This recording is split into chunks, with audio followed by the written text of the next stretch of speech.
Okay तो कल अपन ने बैलेंस शीट आइटम्स का पार्ट कंप्लीट किया था, again excluding the presentation and disclosure. तो now we can start with the revenue items. तो रेवेन्यू आइटम्स के अंदर जो दो सबसे मेजर है that is sale and purchases.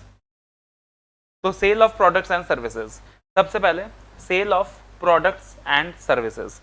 तो अगेन अगर सेल की बात करें तो before starting with the audit procedures, सबसे पहले कुछ बेसिक चीजें सेल्स के बारे में दी हुई है कि यू नो वेरी वेल कि एज पर ऐसा 315 तुमको क्या लेना होता है, सबसे पहले इंटरनल कंट्रोल की अंडरस्टैंडिंग लेनी होती है। तो similarly sales is something that can be highly manipulated. Sales is something that can be highly manipulated because sales occur within the entity. याद रखना, सेल्स एक ऐसी चीज होती है जिसको बहुत ज्यादा मैनिपुलेट किया जा सकता है because sales is something that happens within the entity.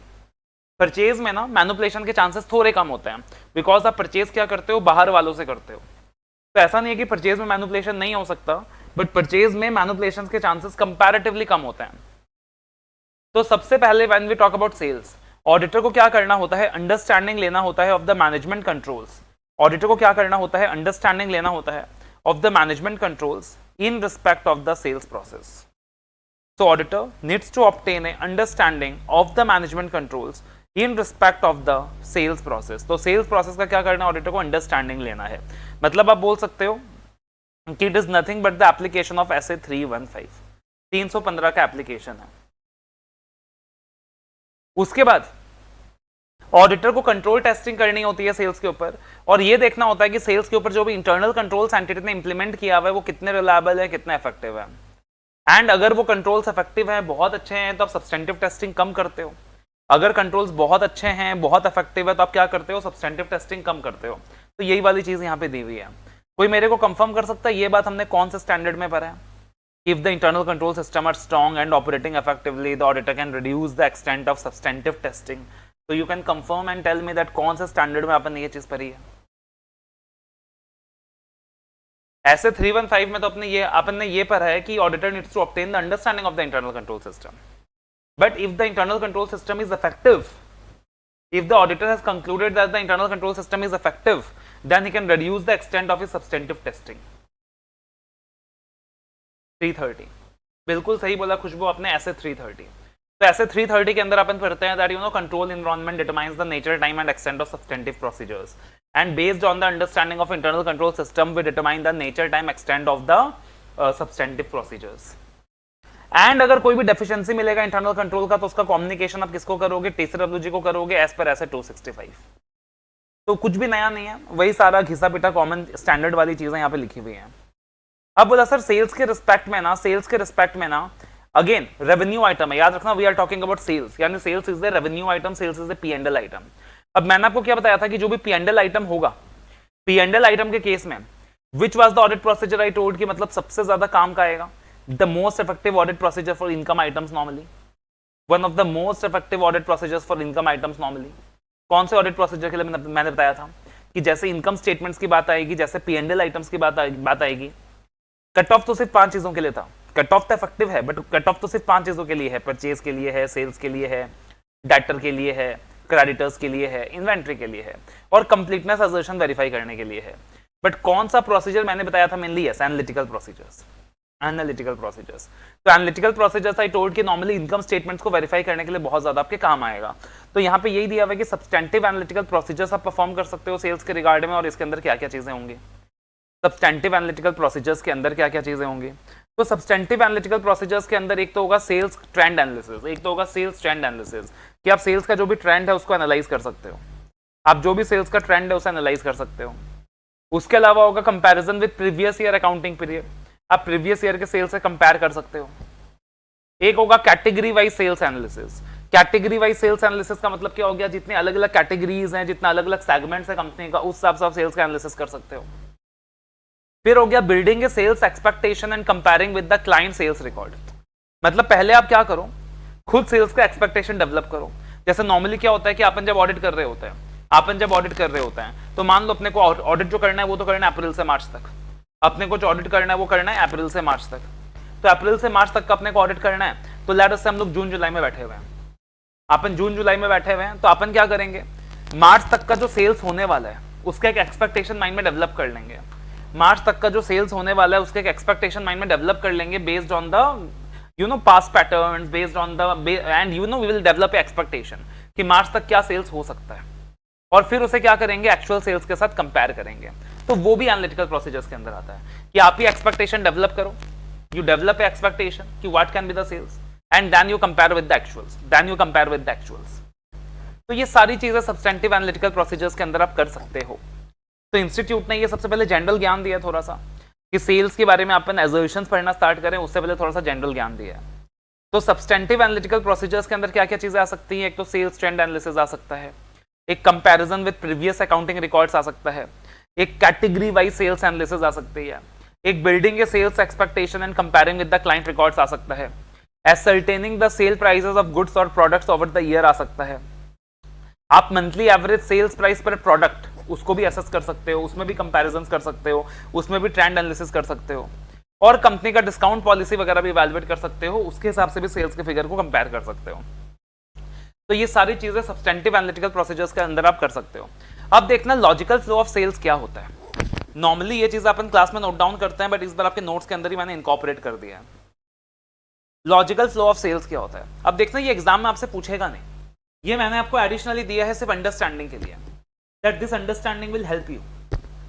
तो लॉजिकल फ्लो ऑफ सेल्स क्या होता है, सोचो जैसे कोई भी सेल होगा, कंपनी ने कोई माल बेचा तो एक तो उसका जर्नल एंट्री पास होगा, एक तो कंपनी उसका इनवॉइस इशू करेगा, एक तो उसका जर्नल एंट्री पास होगा, एक तो उसका इनवॉइस इशू किया जाएगा।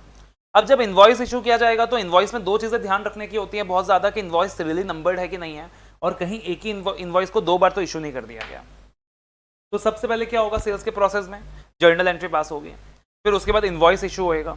इनवॉइस में अपने को दो चीजें मेनली बहुत ज्यादा ध्यान रखना होता है, एक तो सीरियली नंबर्ड होना चाहिए और दूसरा दो बार इशू नहीं होना चाहिए। फिर उसके बाद माल डिस्पैच होगा, जिस भी पार्टी को हमने माल बेचा है उसको माल डिस्पैच किया जाएगा। अच्छा, अगर माल डिस्पैच किया जाएगा तो डिस्पैच का प्रूफ क्या होगा, अगर माल डिस्पैच किया जाएगा तो उसका डिस्पैच का प्रूफ क्या होगा, शिपिंग डॉक्यूमेंट्स, तो शिपिंग डॉक्यूमेंट्स होंगे। फिर पेमेंट रिसीव होंगे, अगर पेमेंट रिसीव होंगे तो बैंक में एंट्री होगी, बैंक अकाउंट में एंट्री होगी। और ऐसा भी हो सकता है कि हमने क्रेडिट में माल बेचा, तो अगर हमने क्रेडिट में माल बेचा तो ऑब्वियसली पेमेंट रिसीव नहीं होएगा, बैंक अकाउंट में भी एंट्री नहीं होगी, लेकिन फिर वो क्रेडिट सेल की तरह रिकॉर्ड होगा, डेटर्स की तरह रिकॉर्ड होगा। That is what we do. तो this is where the normal process ends, मतलब नॉर्मल प्रोसेस यहां तक होता है। सबसे पहले आपने जर्नल एंट्री पास करी, आपने इनवॉइसिंग किया। अब आप सीक्वेंसिंग ऑफ पॉइंट्स में डिबेट कर सकते हो, बिकॉज हर कंपनी का अलग अलग होता है, लेकिन फ्लो यही रहता है कि जर्नल एंट्री पास होती है, इनवॉइस इशू होता है। इनवॉइस में दो चीजें मेन होती है, एक तो इनवॉइस सीरियली नंबर्ड होना चाहिए, दो बार इशू नहीं होना चाहिए, फिर माल डिस्पैच होएगा, शिपिंग डॉक्यूमेंट्स, फिर पेमेंट्स रिसीव होंगे, क्रेडिट सेल डेटर सेल्स, फिर उसके बाद दो चीजें जो स्पेशल नेचर की हो सकती हैं, सेल्स के बाद सेल्स रिटर्न भी हो सकता है, और फिर अगर हमने माल बेचा तो सारा पैसा अपन जेब में डाल लेंगे क्या, उसमें भारत सरकार का भी पैसा है, उसमें जीएसटी का भी पैसा हमने कलेक्ट किया है, तो हमारी जीएसटी लायबिलिटी भी बनेगी, और जीएसटी का पैसा भी अपने को गवर्नमेंट को पे करना पड़ेगा। तो अगर ये फ्लो तुमको समझ में आया है तो कहीं ना कहीं एजर्शंस पढ़ते वक्त हमें हेल्प मिलेगा, कहीं ना कहीं एजर्शंस पढ़ते वक्त हमें आसानी होगी। ठीक है, अब देखना, आई थिंक सिंपल है। अब देखना एक एक करके ऑडिट प्रोसीजर्स। अब सेल्स के केस में एग्जिस्टेंस तो होएगा नहीं, बिकॉज इनकम आइटम है। तो सेल्स के केस में क्या होएगा, अकरेंस। सेल्स के केस में क्या होगा, ऑकरेंस। अपने को क्या देखना है, ऑकरेंस। तो सबसे पहले we have to ensure whether the recorded sales represent goods shipped oblique services perform during the period. सबसे पहले अपने को देखना है whether the recorded sales represent the goods shipped oblique services perform during the period, यानी अपने को occurrence देखना है। अब ऑकरेंस में सबसे पहले किस तरीके से पॉइंट्स दिए हुए हैं, सबसे पहले बोला है कि आप ये देखो कहीं रेवेन्यू ओवरस्टेटेड तो नहीं है। सबसे पहले आप ये देखो कि रेवेन्यू कहीं ओवरस्टेटेड तो नहीं है, बिकॉज अगर रेवेन्यू ओवरस्टेटेड है इसका मतलब revenue has not occurred. Revenue अगर ओवरस्टेटेड है इसका मतलब वो जो ओवरस्टेटेड पोर्शन है इसका मतलब that revenue has not occurred. तो सबसे पहले आप क्या देखोगे कि रेवेन्यू इज नॉट ओवरस्टेटेड। अब रेवेन्यू ओवरस्टेटेड है कि नहीं है उसके लिए आप क्या करोगे, इसके पॉइंट्स दिए हुए हैं, ये देखेंगे अपन आराम से। सबसे पहले अपने को क्या देखना है, रेवेन्यू कहीं ओवरस्टेटेड तो नहीं है। अब रेवेन्यू ओवरस्टेटेड नहीं है इसके लिए अपन क्या क्या चेक करेंगे, इसके पॉइंट्स दिए हुए हैं। कोई भी 4 से 5 पॉइंट अपने को यहाँ पे याद रहे तो अपना काम हो जाएगा। उसके बाद बोला अकरेंस क्लब क्या देखना, बोला जो भी सेल्स इनवॉइसेस इशू किए गए हैं उनका सीक्वेंस देखना, जो भी सेल्स इनवॉइसेस इशू किए गए हैं उनका सीक्वेंसेस देखना। मतलब काइंड ऑफ ये देखना कि सीरियली नंबर्ड है कि नहीं है, काइंड ऑफ ये देखना कि सीरियली नंबर्ड है कि नहीं, बिकॉज कोई इनवॉइस का अगर सीरियल नंबर बीच में मिसिंग है तो again there is a probability कि वहां पे वो सेल्स नहीं हुई है। तो आप रिव्यू करना सीक्वेंस ऑफ सेल्स इनवॉइसेस, ठीक है जी। उसके बाद जर्नल एंट्रीज जो पास होगी आप जर्नल एंट्रीज रिव्यू कर लेना, बोला आप जर्नल एंट्रीज रिव्यू करना, और जर्नल एंट्रीज स्पेशली कौन से रिव्यू करना, जो अनयूजुअल ट्रांजैक्शंस हुए हैं। आप जर्नल एंट्रीज रिव्यू करना, तो जर्नल एंट्रीज किसके रिव्यू करोगे, जो अनयूजुअल ट्रांजैक्शंस हुए हैं। तो देखो जो फ्लो हमने डिस्कस किया तो फ्लो से पॉइंट्स निकल के आ रहा है कि आप रिव्यू करोगे sequence of sales invoice that is really numbered है कि नहीं है, आप रिव्यू करोगे journal entries for the unusual transactions. फिर सेल्स के बाद क्या हो सकता था, सेल्स रिटर्न हो सकता था, सेल्स के बाद क्या हो सकता था, सेल्स रिटर्न हो सकता था। तो सेल्स रिटर्न के दो पॉइंट है, बोला एक तो आप रेशियो कंपेयर, या एक तो आप रेशियो निकालो, रेशियो किस चीज का निकालो, सेल्स रिटर्न टू सेल्स का रेशियो निकालो। आप एक तो रेशियो निकालो, मतलब एनालिटिकल प्रोसीजर्स का पॉइंट आ गया। बोला रेशियो किस चीज का निकालो, सेल्स रिटर्न टू सेल्स का रेशियो निकालो कि टोटल सेल्स में से सेल्स रिटर्न का फिगर कितना है, टोटल सेल्स में से सेल्स रिटर्न का परसेंटेज कितना है, और उसे पिछले साल से कंपेयर करो। मान लो पिछले साल सेल्स टू सेल्स रिटर्न का जो रेशियो था 5% था, लेकिन इस साल सेल्स टू सेल्स रिटर्न का जो रेशियो है 15% है। तो आपके दिमाग में सडनली क्या आएगा, तो आपके दिमाग में सडनली ये आएगा कि यार सडनली ये रेशियो इंक्रीज क्यों हो गया इतना, सडनली ये रेशियो इंक्रीज क्यों हो गया इतना। तो आप क्या करो, रेशियो कंपेयर करो, सेल्स रिटर्न टू सेल्स का पिछले साल से कंपेयर करो, और मैनेजमेंट से रीजन पूछो, रीजंस पता लगाओ of the increase of the decrease. तो एक पॉइंट अपने एनालिटिकल प्रोसीजर्स का आ गया। और बोला जो सेल्स रिटर्न है उसको बाकी डॉक्यूमेंट के साथ भी मैच करो, जैसे कि सेल्स इनवॉइस के साथ मैच करो, चालान के साथ मैच करो, क्रेडिट नोट के साथ मैच करो, स्टॉक रजिस्टर के साथ मैच करो, हर चीज के साथ मैच करो। तो जो सेल्स रिटर्न है इनवॉइस के साथ मैच करो, इनवॉइस में कितना माल हमने सेल का दिखाया था और कितना रिटर्न हुआ है। आप चालान के साथ मैच करो, आप क्रेडिट नोट के साथ कोरिलेट करो। अगर माल रिटर्न होएगा तो स्टॉक रजिस्टर भी अपडेट होगा, अगर माल रिटर्न होगा तो हमारा स्टॉक रजिस्टर भी अपडेट होगा, बिकॉज स्टॉक रजिस्टर के अंदर भी क्वांटिटी में फिर प्लस करेंगे अपन। तो सेल्स रिटर्न को क्या करो, इन सारे डॉक्यूमेंट्स के साथ आप क्रॉस चेक करके चलो। तो सेल्स रिटर्न के 2 पॉइंट्स हो गए, सेल्स रिटर्न के 2 पॉइंट्स हो गए। तो देखना कंप्लीट यहाँ पे अकरेंस देखने के लिए, यहाँ पे ऑकरेंस देखने के लिए सबसे पहले तो अपने को ये देखना है रेवेन्यू ओवरस्टेटेड है कि नहीं है। अब रेवेन्यू ओवरस्टेटेड है कि नहीं है कैसे देखेंगे, विल सी, 4 से 5 पॉइंट याद रखना है वहां पे। फिर अपन ये देखेंगे सेल्स इनवॉइस सीरियली नंबर्ड है कि नहीं है, सीक्वेंस। फिर जर्नल एंट्रीज का अपन एक पॉइंट देखेंगे, और सेल्स रिटर्न का 2 पॉइंट देखेंगे। एक तो ratio of sales return to sales compare करेंगे पिछले साल से, और सेल्स रिटर्न को अपन क्रॉस चेक करेंगे विद द सेल्स इनवॉइस, चालान, क्रेडिट नोट, स्टॉक रजिस्टर। यानी जो हमने फ्लो डेवलप किया था आप देखोगे उसी फ्लो से पॉइंट्स निकल के आ रहा है। उसके बाद अपने को क्या देखना है सर, उसके बाद अपने को देखना है कहीं रेवेन्यू ओवरस्टेट तो नहीं हो रहा, उसके बाद अपने को देखना है कहीं रेवेन्यू ओवरस्टेट तो नहीं हो रहा। अब रेवेन्यू ओवरस्टेट तो नहीं हो रहा, ये अपन कैसे इंश्योर करेंगे, बोला सर कुछ ऑडिट प्रोसीजर्स परफॉर्म करके। इसमें सारा याद करने का जरूरत नहीं है, कोई भी 4 से 5 पॉइंट आपको याद रहे खाली उतने में फोकस करके चलना। सबसे पहले हमारा प्यारा दुल्हारा, ये देखो कि सिंगल सेल्स इनवॉइस 2 बार तो रिकॉर्ड नहीं हो गया, ये देखो कि सिंगल सेल्स इनवॉइस 2 बार तो रिकॉर्ड नहीं हो गया, यानी हमारा वो ऑकरेंस वाला पहला पॉइंट। तो ये देख लेना सिंगल सेल्स इनवॉइस 2 बार रिकॉर्ड तो नहीं हो गया। फिर उसके बाद टेस्ट चेक कर लेना few invoices with the relevant entries in the sales journal. ये तो बिल्कुल वैसे पॉइंट लग रहा है ना जो हमने डेटर्स में भी देखा था, जो हमने क्रेडिटर्स में भी देखा था। चेक करो कि इनवॉइस 2 बार तो नहीं इशू नहीं हो गया। फिर टेस्ट चेक करो सैंपल बेसिस में कुछ इनवॉइसेस को और उनके सपोर्टिंग डॉक्यूमेंट के साथ मैच करो। ये तो बिल्कुल वही पॉइंट है, बिकॉज एनीवेज आप सोच के देखो, एनीवेज सेल्स पैदा किससे हो रहा है, मतलब अल्टीमेटली डाटा जो था वो किससे पैदा हो रहा था, सेल्स से पैदा हो रहा था। तो इनके पॉइंट्स आपस में मैच करेंगे ही करेंगे, बिकॉज डाटा क्रिएटिव सेल से हो रहा है, तो उनके पॉइंट्स हमेशा आपस में मैच करेंगे। तो वहां भी एग्जिस्टेंस में अपन ने देखा था कि सिंगल इनवॉइस 2 बार तो इशू नहीं हुआ, यहाँ भी है। वहां भी अपन ने देखा था कि टेस्ट चेक बेसिस में कुछ इनवॉइसेस को उठा लो और सपोर्टिंग डॉक्यूमेंट के साथ मैच कर लो, यहाँ भी है। वहां भी एक्सटर्नल कंफर्मेशन का पॉइंट हमने देखा था, एक्सटर्नल कंफर्मेशन का पॉइंट यहाँ भी आएगा कि आप कंफर्मेशन ले लो फ्यू कस्टमर्स से। अब यहाँ पे ना सेल्स वगैरह के केस में ना अपन एक्सटर्नल कंफर्मेशन वर्ड यूज नहीं करते, बट कॉन्सेप्ट वही रहता है कि आप कंफर्मेशन ले लो कुछ कस्टमर्स से to ensure genuineness of sale transaction. आप कंफर्मेशन ले लो कुछ कस्टमर्स से कि सचमुच आपने गुड्स खरीदा था क्या। आप कंफर्मेशन ले लो from few customers to ensure the genuineness of the sale transaction. उसके बाद सेल्स को ओवरस्टेट कैसे किया जाएगा? सोचो सेल्स को ओवरस्टेट कैसे किया जाएगा?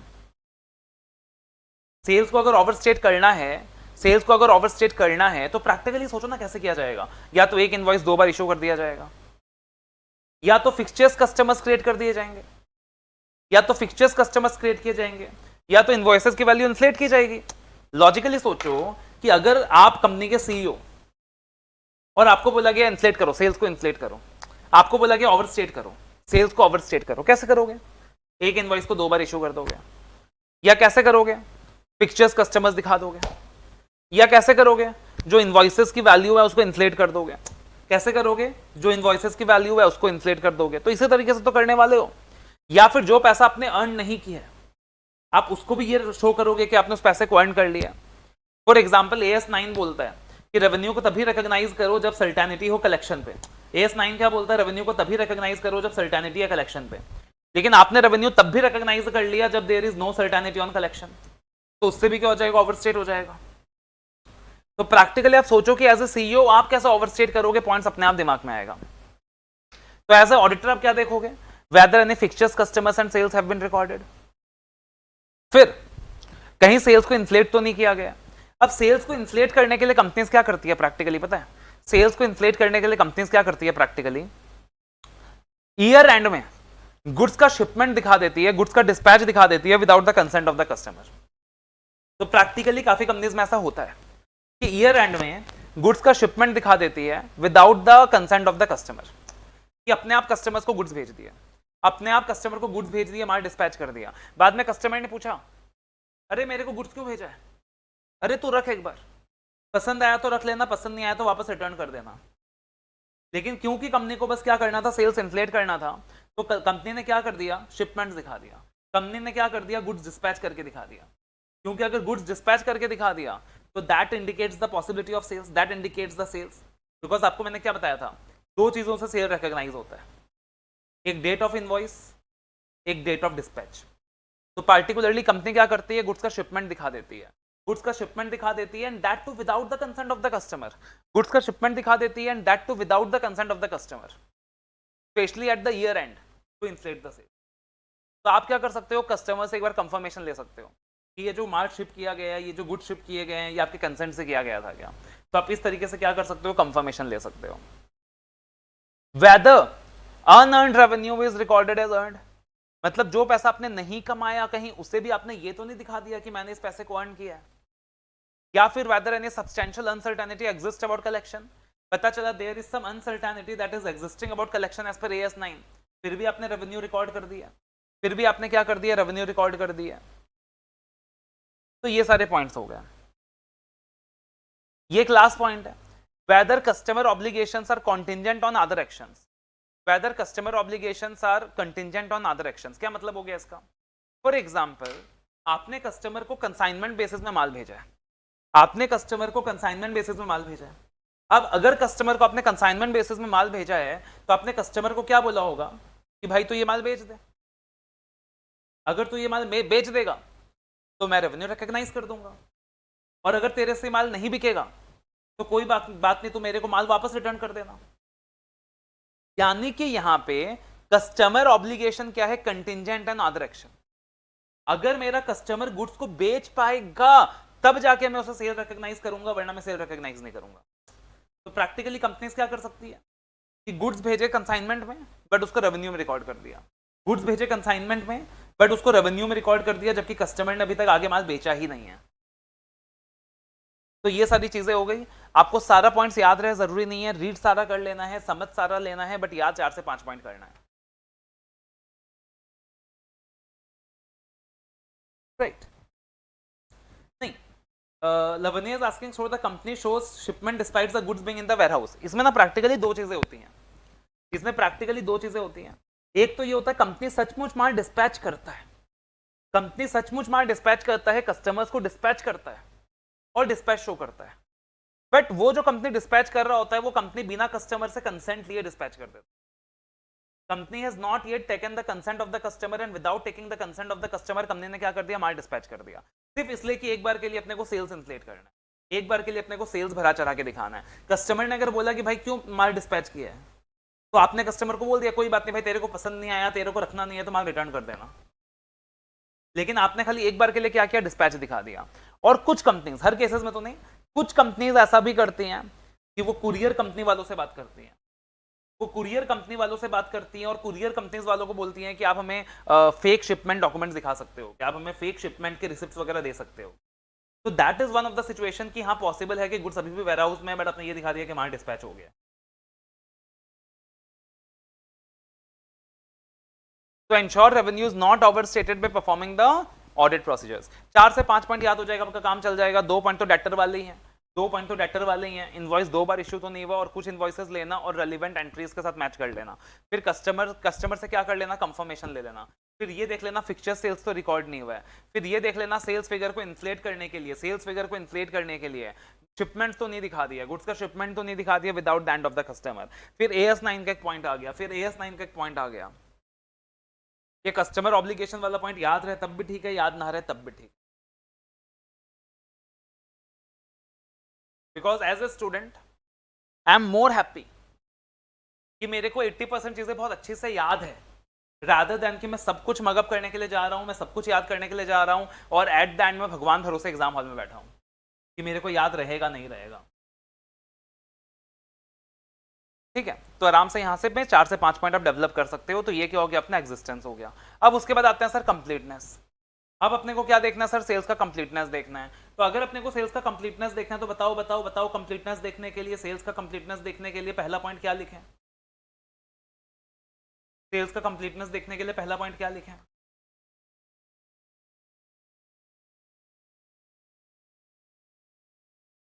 Cut off.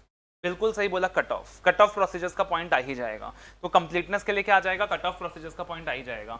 और सोचो कंप्लीटनेस देखने के लिए और क्या परफॉर्म करें सेल्स के केस में, कंप्लीटनेस देखने के लिए और क्या परफॉर्म करें सेल्स के केस में।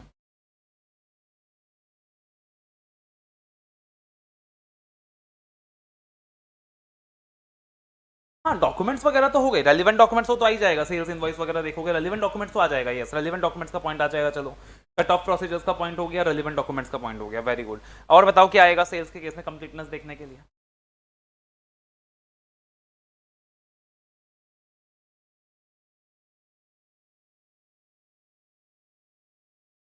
कोरिलेटेड विद अदर अकाउंट्स, ठीक है, आ सकता है कोरिलेटेड विद अदर अकाउंट्स, कोई दिक्कत की बात नहीं है, कोरिलेटेड विद अदर अकाउंट्स आ सकता है। बहुत ही अच्छा पॉइंट, बहुत ही प्यारा पॉइंट। सेल्स इनकम स्टेटमेंट का आइटम है, सेल्स। सेल्स के इंट्रोडक्शन में भी हमने सेल्स के बारे में कुछ पढ़ा था। कौन सी टेक्निक लगा सकते हो सेल्स के केस में? Analytical procedures, exactly analytical procedures. Reasonability testing करो, एनालिटिकल प्रोसीजर्स परफॉर्म करो। अच्छा, अगर एनालिटिकल प्रोसीजर्स दिमाग में आया है तो एनालिटिकल प्रोसीजर्स का एक अच्छा सा पॉइंट बताऊं जो यहाँ पे आ सकता है। आपको क्या निकालना होता है एनालिटिकल प्रोसीजर्स में? कंपैरिजंस करना होता है और रिलेशंस निकालना होता है। तो सेल्स का रिलेशन किसके साथ आ सकता है, सेल्स का रिलेशन किसके साथ आ सकता है? वो फ्लो याद करो, जो फ्लो हमने डिस्कस किया था। सेल्स का रिलेशन किसके साथ आ सकता है कंप्लीटनेस वेरीफाई करने के लिए? सेल्स का रिलेशन किसके साथ आ सकता है?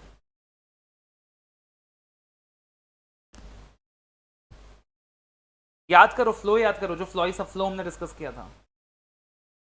सेल्स का रिलेशनशिप का मतलब क्या होता है कि आप एनालाइज करते हो, आप एनालाइज करते हो एक फाइनेंशियल इंफॉर्मेशन को दूसरे फाइनेंशियल इंफॉर्मेशन से, या एक फाइनेंशियल इंफॉर्मेशन को दूसरे नॉन फाइनेंशियल इंफॉर्मेशन से। फ्लो में वो तो बेसिक फ्लो हो गया कि आपने इनवॉइस इशू किया, बट सेल्स का रिलेशन किसके साथ डेवलप होगा, सेल्स का रिलेशनशिप किसके साथ डेवलप होगा? आपने माल बेचा यानी आपको पैसे मिलेंगे।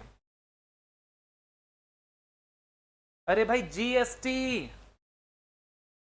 जीएसटी, माल बेचोगे, पैसा आएगा, आप भारत सरकार को जीएसटी पे करोगे। तो सेल्स आप क्या कर सकते हो, रीजनेबलनेस टेस्ट परफॉर्म कर सकते हो with regard to the GST पे। आप देख लेना कितना जीएसटी पे हुआ है, अकॉर्डिंगली उतना सेल्स दिखाया जा रहा है कि नहीं, कितना सेल्स पे हुआ है अकॉर्डिंगली उतना जीएसटी दिखाया जा रहा है कि नहीं। जीएसटी के रिटर्न्स वगैरह वेरीफाई कर लेना, जीएसटी के रिटर्न्स में कितना सेल्स वगैरह दिखा रहे हैं। तो जीएसटी,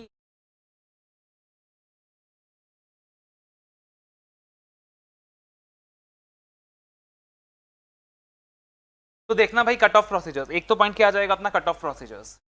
कट ऑफ प्रोसीजर्स के यहाँ 2 पॉइंट दिए हुए हैं। सबसे पहले बोला कि perform the cut off procedures to ensure that the revenues are recognised in the correct accounting period and the sales will not tamper during the period end. अब कट ऑफ प्रोसीजर्स के साथ साथ इन लोगों ने कट ऑफ एरर्स का point दे दिया। बोला जब आप कट ऑफ प्रोसीजर्स परफॉर्म करोगे उससे आपको कट ऑफ एरर्स मिल सकते हैं। जब आप कट ऑफ प्रोसीजर्स परफॉर्म करोगे आपको उससे कट ऑफ एरर्स मिल सकता है।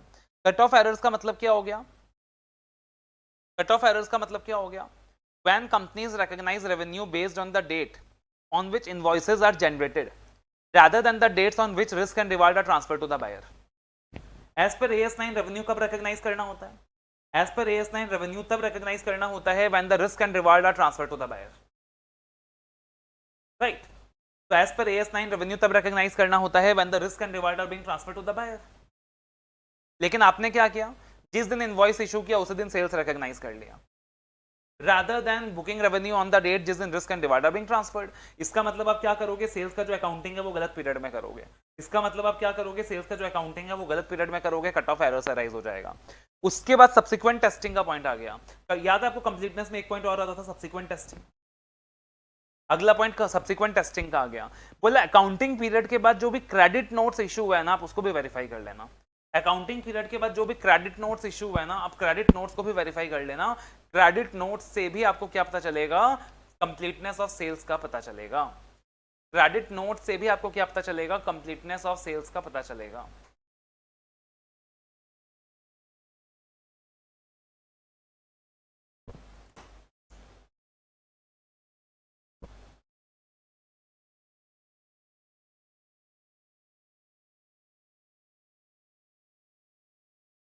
उसके बाद फिर जो आप कोरिलेशन वाला पॉइंट्स बोल रहे थे, कोरिलेट करो कोरिलेट करो, अगला पॉइंट वो वाला आ गया।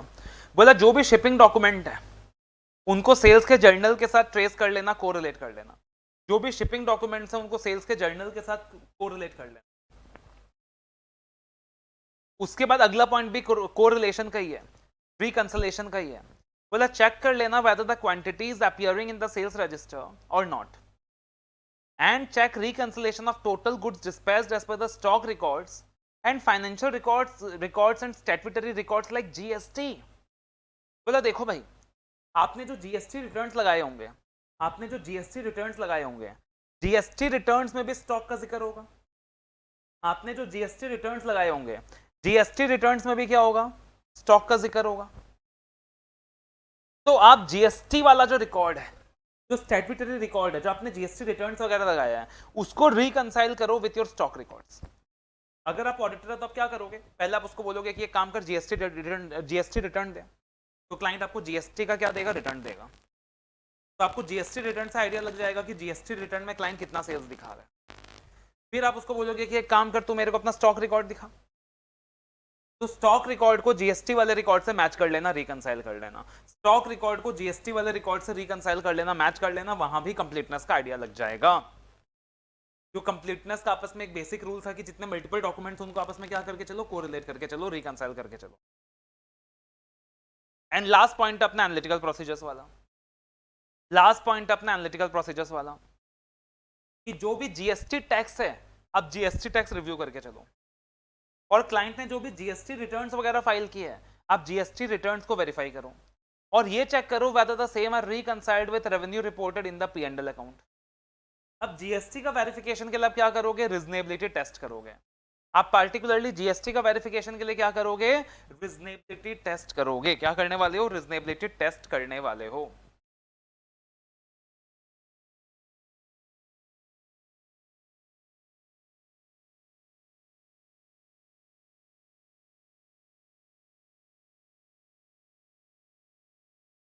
तो प्रिपेयर ए रीजनेबिलिटी टेस्ट होगा ये, प्रिपेयर ए रीजनेबिलिटी टेस्ट या conduct a reasonability test of GST।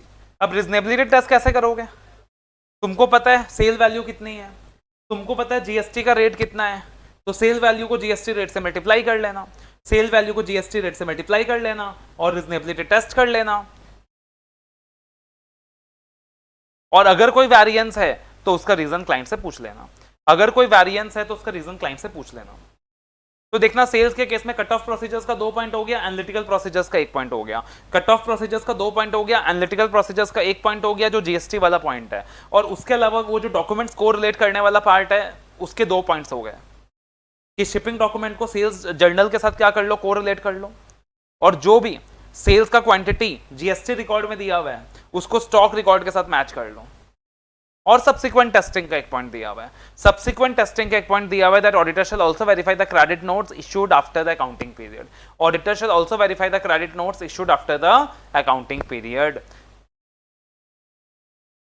तो क्रेडिट नोट देख के भी आपको आइडिया लग जाएगा कि जिन सेल्स की बात क्रेडिट नोट में की हुई है उन सेल्स को मैनेजमेंट ने रिफ्लेक्ट किया भी था कि नहीं किया था, तो उससे भी आपको कंप्लीटनेस का आइडिया लग जाएगा।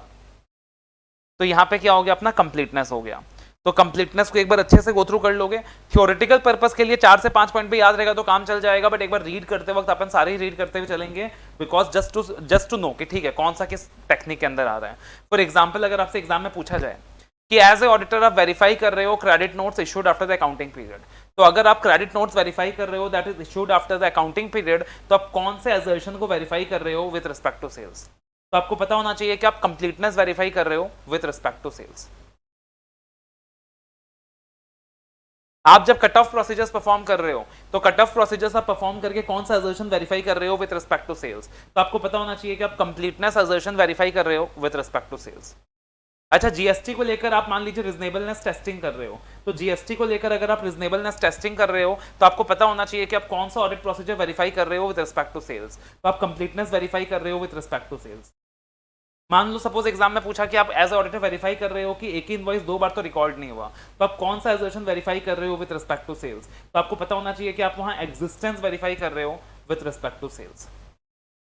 और क्वेश्चन किसी भी तरीके से आ सकता है, क्वेश्चन किसी भी तरीके से आ सकता है, यू नेवर नो। बिल्कुल एमसीक्यू पैटर्न में वो आपको दे सकता है कि उसने आपको सिचुएशन दे दी और आपको असर्शन वेरीफाई करने के लिए बोला। वो आपसे ऐसा भी पूछ सकता है कि भाई सीधा सीधा आपको कंप्लीटनेस वेरीफाई करना है सेल्स का, तो कंप्लीटनेस वेरीफाई करने के लिए आप क्या क्या चीजें चेक करोगे। क्वेश्चन किसी भी तरीके से आ सकता है, you have to be prepared for all the situations.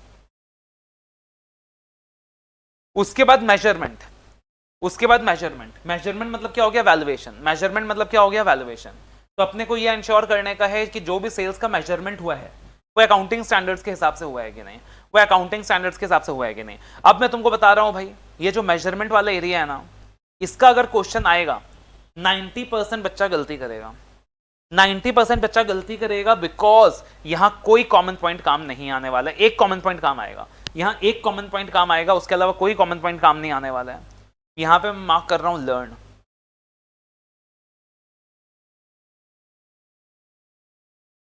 अब देखना कॉमन पॉइंट क्या काम आएगा यहां पे। याद करो डेटर में हमने एक पॉइंट देखा था, डेटर में हमने एक पॉइंट देखा था, कौन सा पॉइंट देखा था हमने डेटर में एग्जिस्टेंस वेरीफाई करने के लिए हमने एक पॉइंट देखा था कि अगर डेटर रिलेटेड पार्टी है तो रिव्यू करेंगे कलेक्टिबिलिटी, रिव्यू करेंगे रीजनेबलनेस, और रिव्यू करेंगे whether the transaction is at arm's length price. देखा था हाँ कि ना? यस। ये सेम पॉइंट अपन ने कहां देखा था? डेटर्स के बाद ये सेम पॉइंट अपन ने कहां देखा था? डेटर्स के बाद ये सेम पॉइंट अपन ने कहां देखा था, रिलेटेड पार्टी वाला?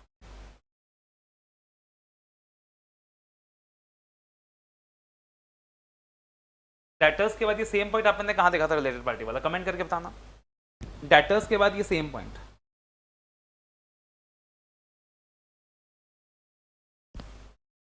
बोरोइंग्स में नहीं देखा था,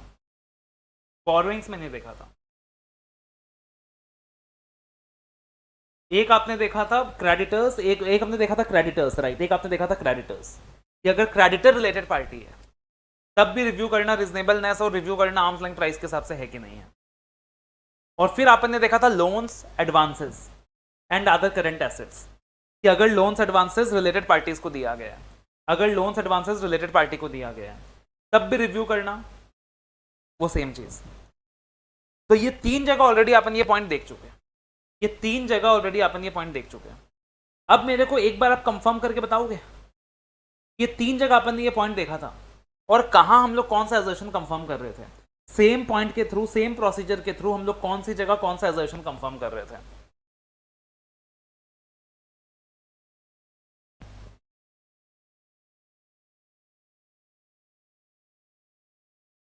एग्जिस्टेंस कंफर्म कर रहे थे, राइट, कंप्लीटनेस कंफर्म कर रहे थे।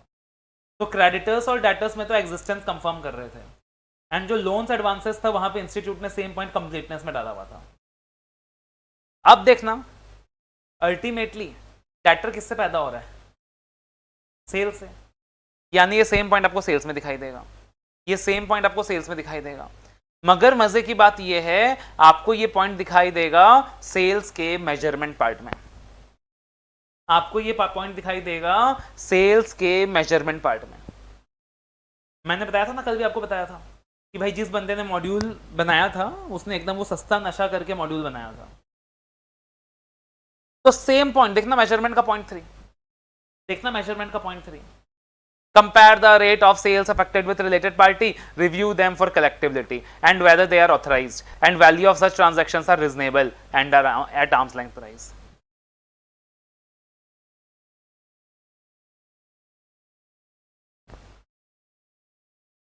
And practical I told you कि ये जो पॉइंट है ना, इससे आप एग्जिस्टेंस भी चेक कर सकते हो, कंप्लीटनेस भी चेक कर सकते हो, वैल्यूएशन भी चेक कर सकते हो।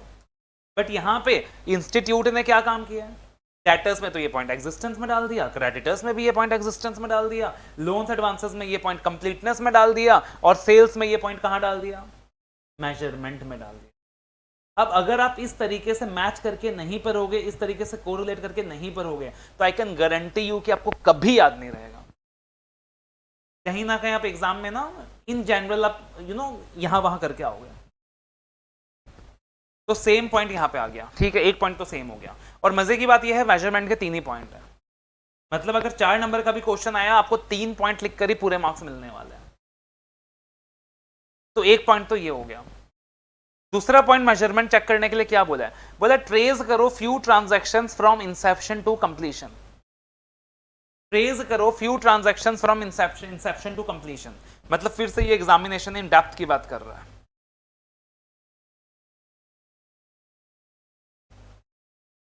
कि ट्रांजैक्शन के पूरे फ्लो को ट्रेस करो, ट्रांजैक्शन के पूरे फ्लो को ट्रेस करो।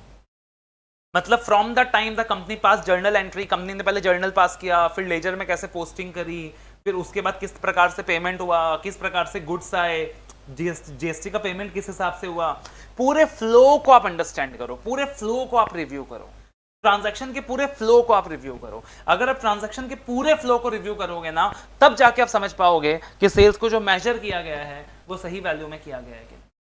तो अगर आप ट्रांजैक्शन के पूरे फ्लो को रिव्यू करोगे ना, ट्रांजैक्शन के पूरे फ्लो को समझोगे, तब जाके आप समझ पाओगे कि जो सेल्स का मेजरमेंट है वो सही प्रकार से किया गया है या नहीं किया गया है। तो एक ये वाला पॉइंट हो गया।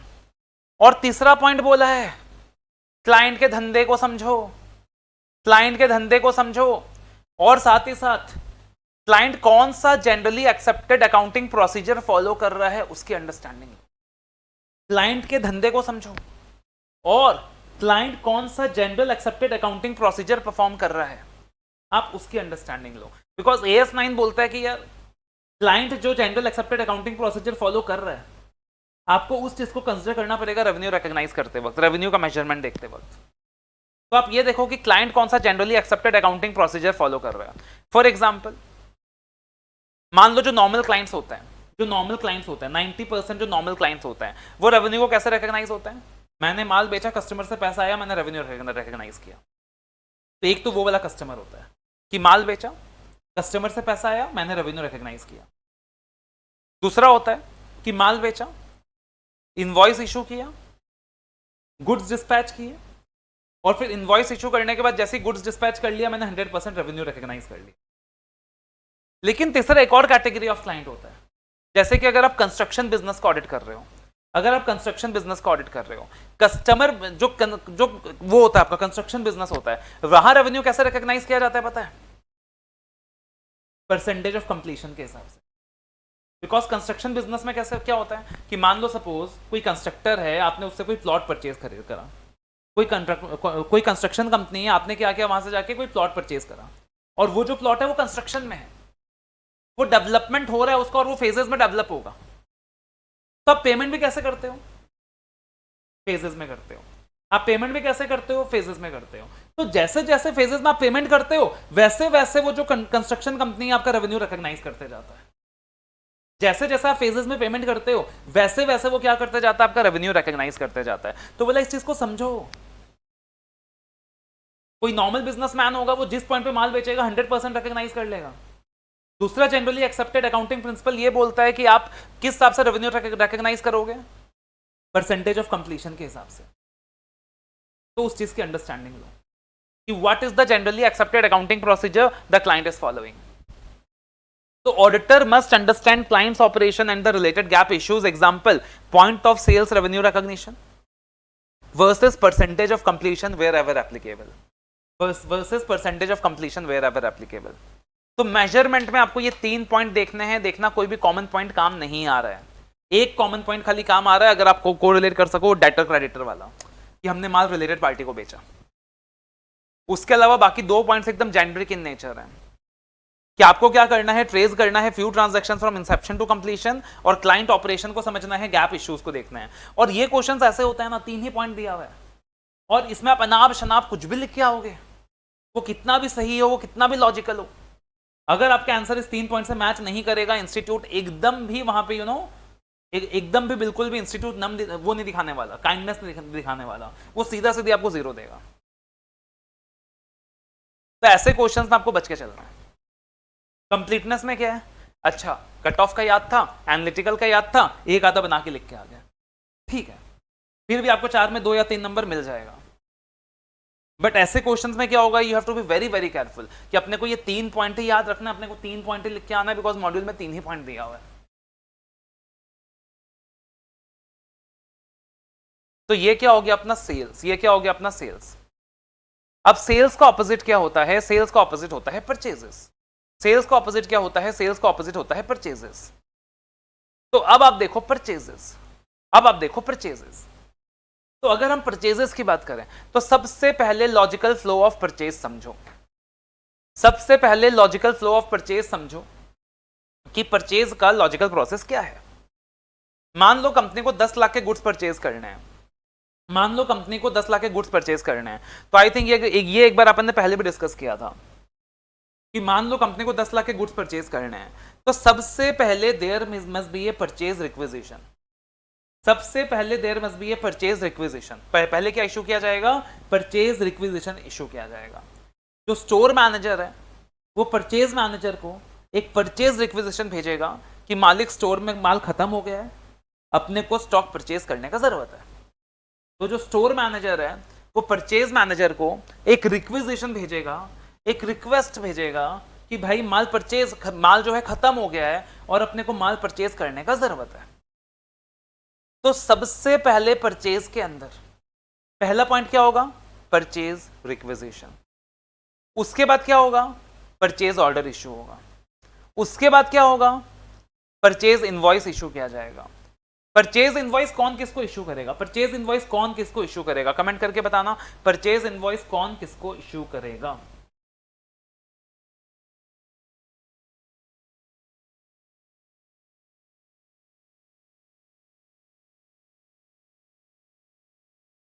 क्रेडिटर क्लाइंट को इशू करेगा या फिर वेंडर क्लाइंट को इशू करेगा, बिल्कुल सही बात है।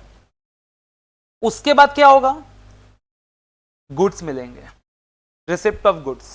उसके बाद क्या होएगा, गुड्स मिलेंगे, रिसिप्ट ऑफ गुड्स। इसके अंदर एक पॉइंट तो रह ही गया, इसके अंदर एक पॉइंट तो रह ही गया कि भाई गुड्स मिलेंगे, तो गुड्स मिलेंगे तो कोई आपको गुड्स फ्री में नहीं दे रहा है, पेमेंट होगा। क्या होगा, पेमेंट होगा। एंड अगेन अगर पेमेंट होगा तो आई थिंक इसका फ्लो आप बना सकते हो कि अगर पेमेंट होगा तो अगर कैश पेमेंट हुआ है तब तो अच्छी बात है, और अगर क्रेडिट पेमेंट हुआ है तो इससे क्या क्रिएट हो जाएगा, हमारा क्रेडिटर्स क्रिएट हो जाएगा। उसके बाद जब गुड्स रिसीव होंगे तो एक रिसीविंग रिपोर्ट इशू करते हैं, एक रिसीविंग रिपोर्ट इशू किया जाता है। जब गुड्स रिसीव होता है तो एक रिसीविंग रिपोर्ट इशू किया जाता है कि माल रिसीव हो गया है। फिर गेट में एंट्री की जाती है, फिर गेट में एंट्री की जाती है, गेट में एंट्री की जाती है, गेट में एंट्री की जाती है। अच्छा, अब अगर गेट में जब एंट्री किया जाएगा तो उस वक्त क्या करोगे, लॉजिकली सोचो। आप अगर Amazon से मान लो घर में 1 kg आम भी मंगाते हो ना, या जैप्टो ब्लिंकिट से कहीं से भी घर में 1 kg मैंगो भी मंगाते हो ना, तो सबसे पहले मैंगो आता है तो क्या करते हो बताओ? सबसे पहले मैंगो आता है तो क्या करते हो?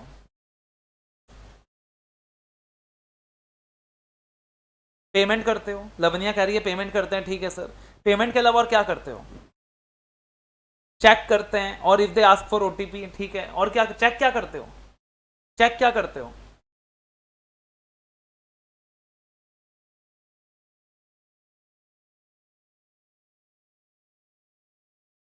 एग्जिस्टेंस। हाँ, उसने ऑब्वियसली गुड्स भेजा, मतलब ये देखते हो खाली डब्बा तो नहीं दे दिया, ये देखते हो खाली बॉक्सेस तो नहीं दे दिया। लवन्या कह रही है ये देखते हो होल ऑर्डर रिसीव हुआ है कि नहीं, 1 kg में 4 आम आना चाहिए था, 4 आम आया है कि नहीं आया है। ज्योति कह रही है आम ही आया है ना। उसके अलावा और क्या देखते हो? करेक्ट ऑर्डर, मैंगोज ही आया है ना। और क्या देखते हो?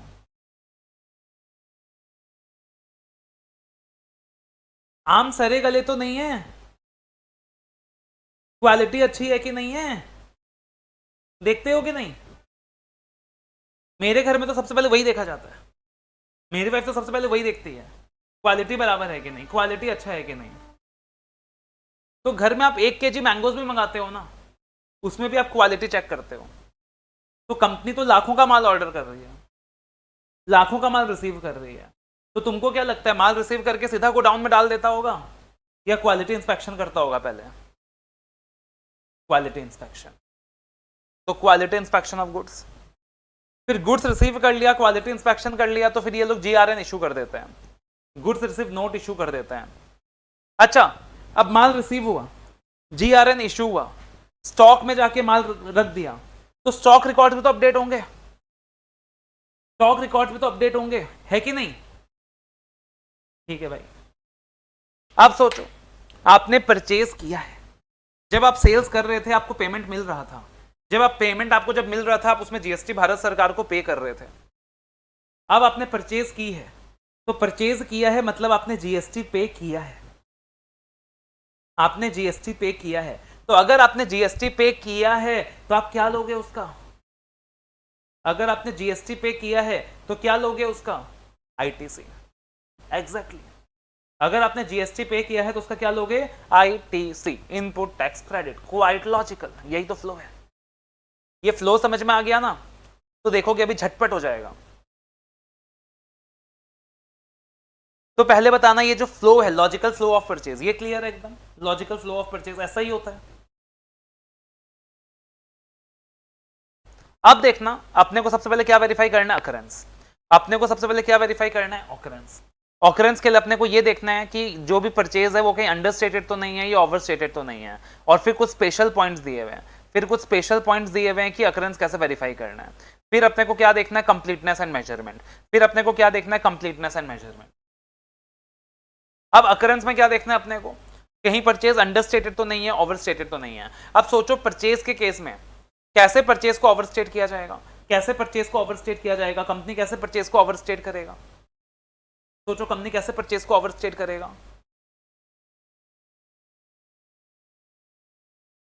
कंपनी कैसे परचेज को ओवरस्टेट करेगा? हाँ, अब देखो यहां पे इनवॉइस का पॉइंट ना इतना लॉजिकल, मतलब लिख सकते हो इनवॉइस का पॉइंट, बट इनवॉइस का पॉइंट इतना लॉजिकल नहीं बैठता, बिकॉज इनवॉइस यहां पे आप इशू नहीं कर रहे हो, इनवॉइस यहां पे थर्ड पार्टी आपको इशू कर रही है। अगर आप इनवॉइस इशू कर रहे होगे तो it becomes very simple for you, but यहाँ पे इनवॉइस क्या है, आपको थर्ड पार्टी इशू कर रही है। बट हाँ, इनवॉइस का पॉइंट भी आ सकता है, कोई दिक्कत की बात नहीं है, कोई प्रॉब्लम की बात नहीं है। और सोचो उसके अलावा कैसे आप परचेज को ओवरस्टेट कर सकते हो? फेक कस्टमर्स, बिल्कुल सही बोला ज्योति ने, फेक कस्टमर्स। फेक कस्टमर्स अच्छा नहीं लगता, ऑडिट में लॉ में हमेशा बोला करो फिक्चर्स कस्टमर्स।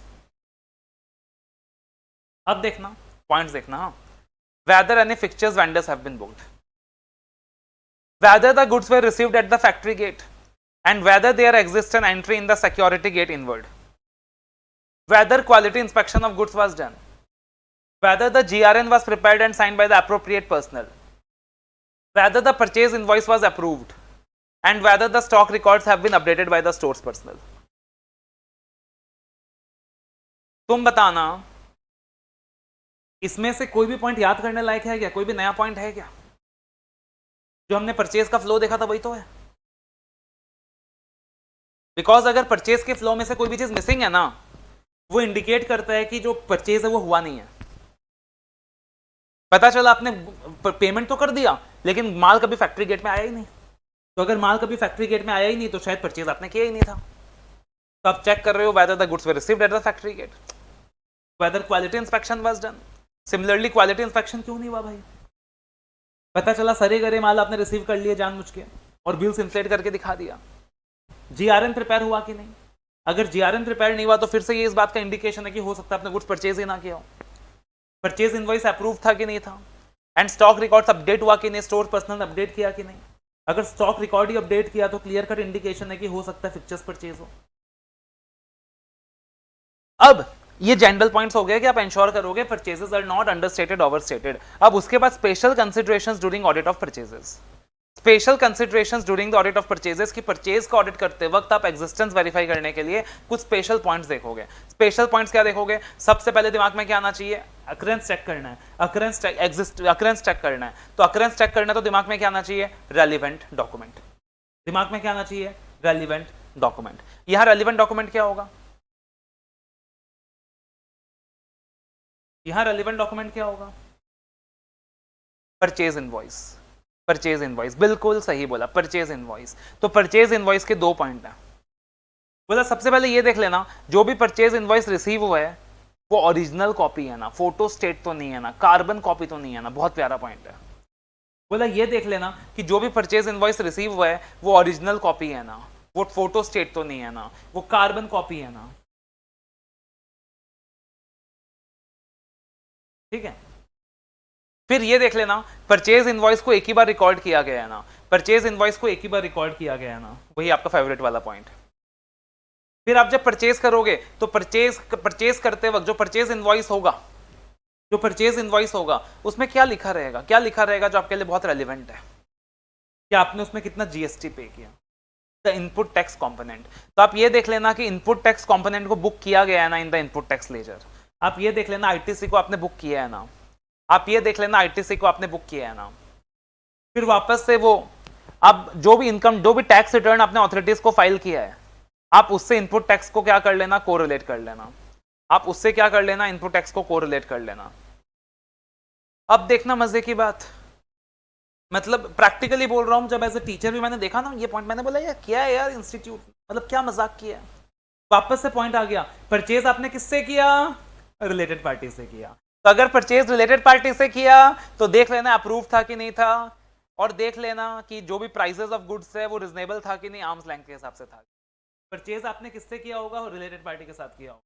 अगर परचेजेस आपने रिलेटेड पार्टी के साथ किया होगा, अगर परचेजेस आपने रिलेटेड पार्टी के साथ किया होगा तो देख लेना बीओडी ने अप्रूव किया कि नहीं किया, और सैंपल बेसिस में देख लेना कि जो भी प्राइसेस आपने पे किया है रिजनेबल है कि नहीं, आर्म्स लेंथ के हिसाब से है कि, मतलब फिर से वापस से एग्जिस्टेंस में डाल दिया।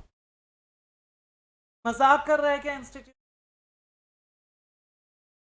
रिलेटेड पार्टी वाला पॉइंट डेटर में एग्जिस्टेंस में डाला था, क्रेडिटर में एग्जिस्टेंस में डाला था अच्छा खासा, फिर लोन्स एडवांसेस में भटक गया, कंप्लीटनेस में डाल दिया, फिर सेल्स में भटक गए, मेजरमेंट में डाल दिया, और फिर परचेज में उनको याद आया नहीं नहीं ये तो ऑकरेंस के लिए रेलिवेंट लग रहा है, तो फिर से ऑकरेंस में डाल दिया।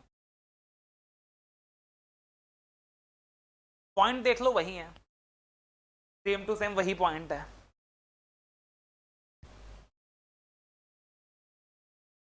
उसके बाद आप ये देख लेना कि जो भी परचेज वगैरह किया गया है whether that should be capitalized or given stated in the P&L account. एक जनरल पॉइंट डाल दिया फिर से कि आप ये रिव्यू कर लेना कि जो परचेज है वो कैपिटलाइज होना चाहिए या फिर P&L अकाउंट में आना चाहिए, whether it should be capitalized or it should be shown in the P&L account. और फाइनली आप जर्नल एंट्रीज रिव्यू कर लेना, प्रोसेस से आप जर्नल एंट्रीज रिव्यू कर लेना, journal entries for the unusual transaction. तो सेल्स में भी ये पॉइंट था अकरेंस के अंदर कि आप जर्नल एंट्रीज रिव्यू कर, और परचेज में भी ये पॉइंट है आप journal entries review for the unusual transaction.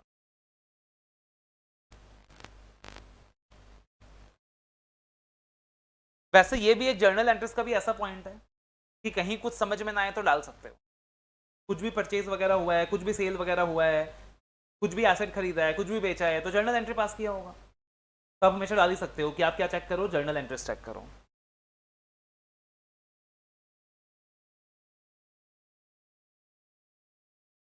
तो ये क्या हो गया अपना अकरेंस। अब कंप्लीटनेस एंड मेजरमेंट। कंप्लीटनेस में बताओ भाई परचेज के लिए कौन से पॉइंट, सबसे पहला पॉइंट क्या डाले हैं?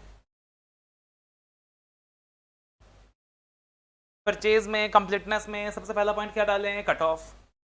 फिर दूसरा पॉइंट क्या डाले हैं?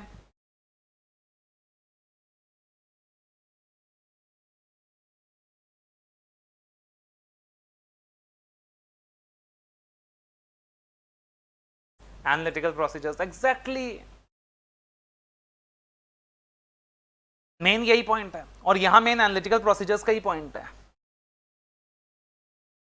अब देखना सबसे पहला पॉइंट क्या है, फिर से cut off testing. Perform cut off testing to ensure that purchases are recorded in the correct accounting period.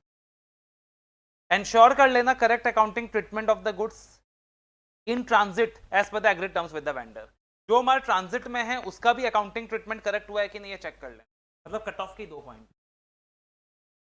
और फिर बोला सर एनालिटिकल प्रोसीजर्स परफॉर्म कर लेना।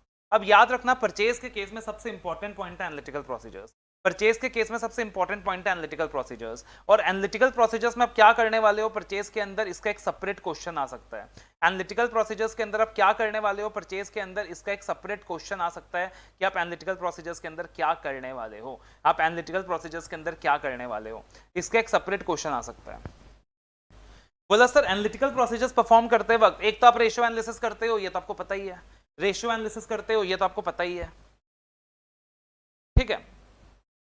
तो आप रेशियो एनालिसिस कर सकते हो।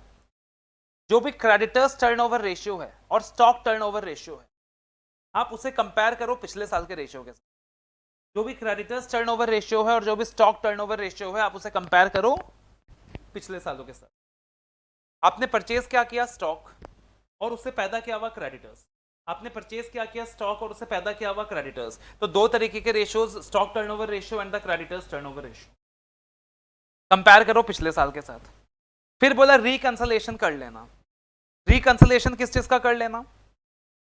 क्लोजिंग स्टॉक का ओपनिंग स्टॉक के साथ, परचेजेस के साथ, कंजम्पशन के साथ। मतलब वही पूरा साल भर में कितना परचेज हुआ और पूरे साल भर में कितना हमने सेल किया।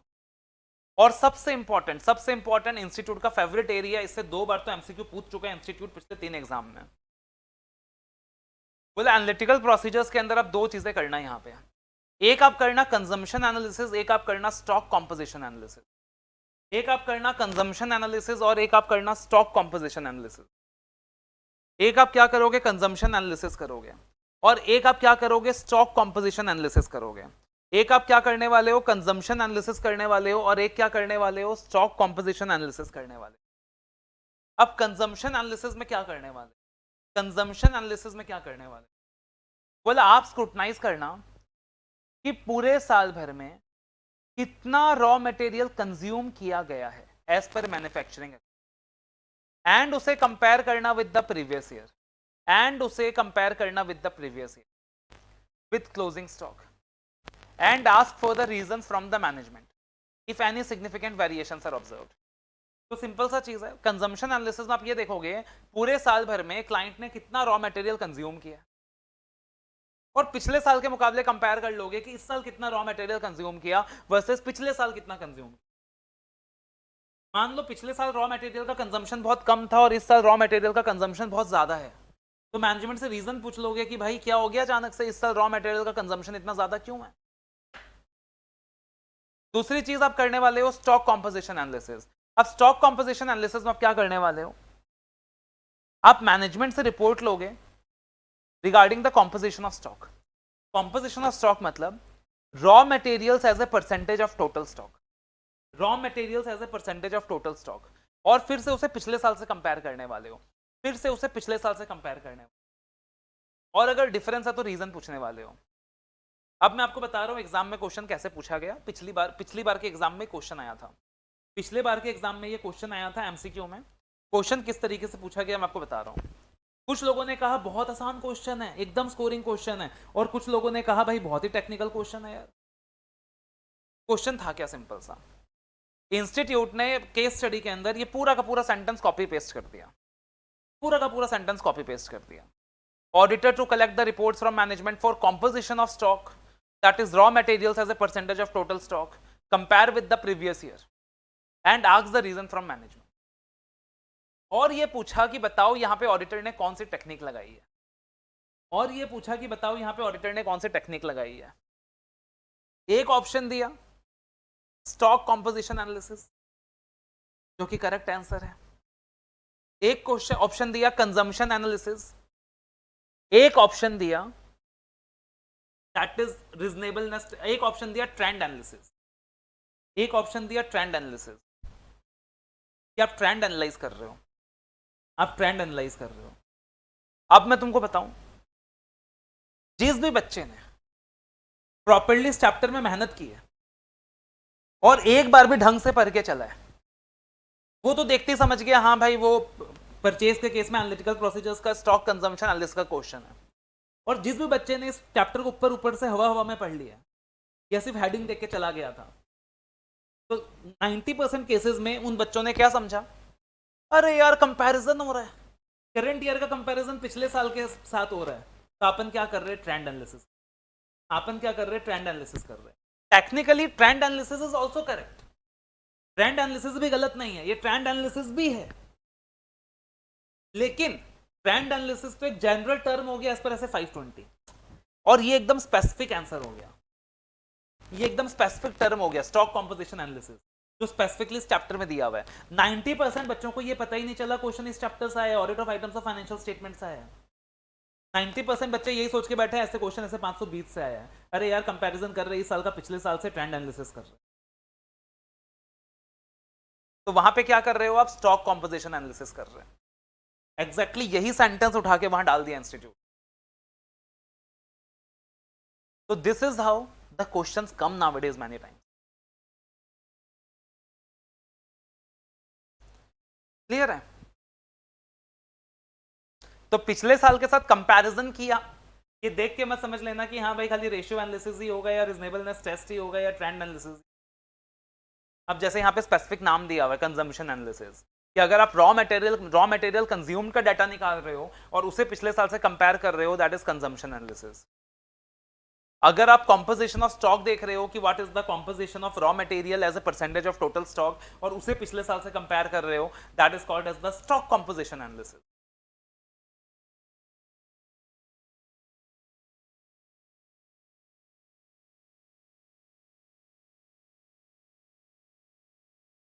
क्लियर है?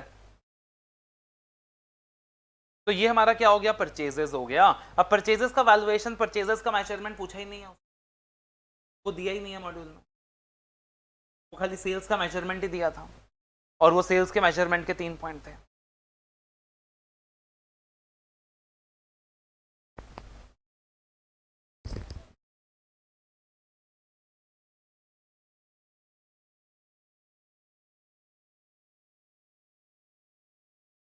इस बार का क्वेश्चन देखना कि audit of items of financial statement का कैसा क्वेश्चन आया था,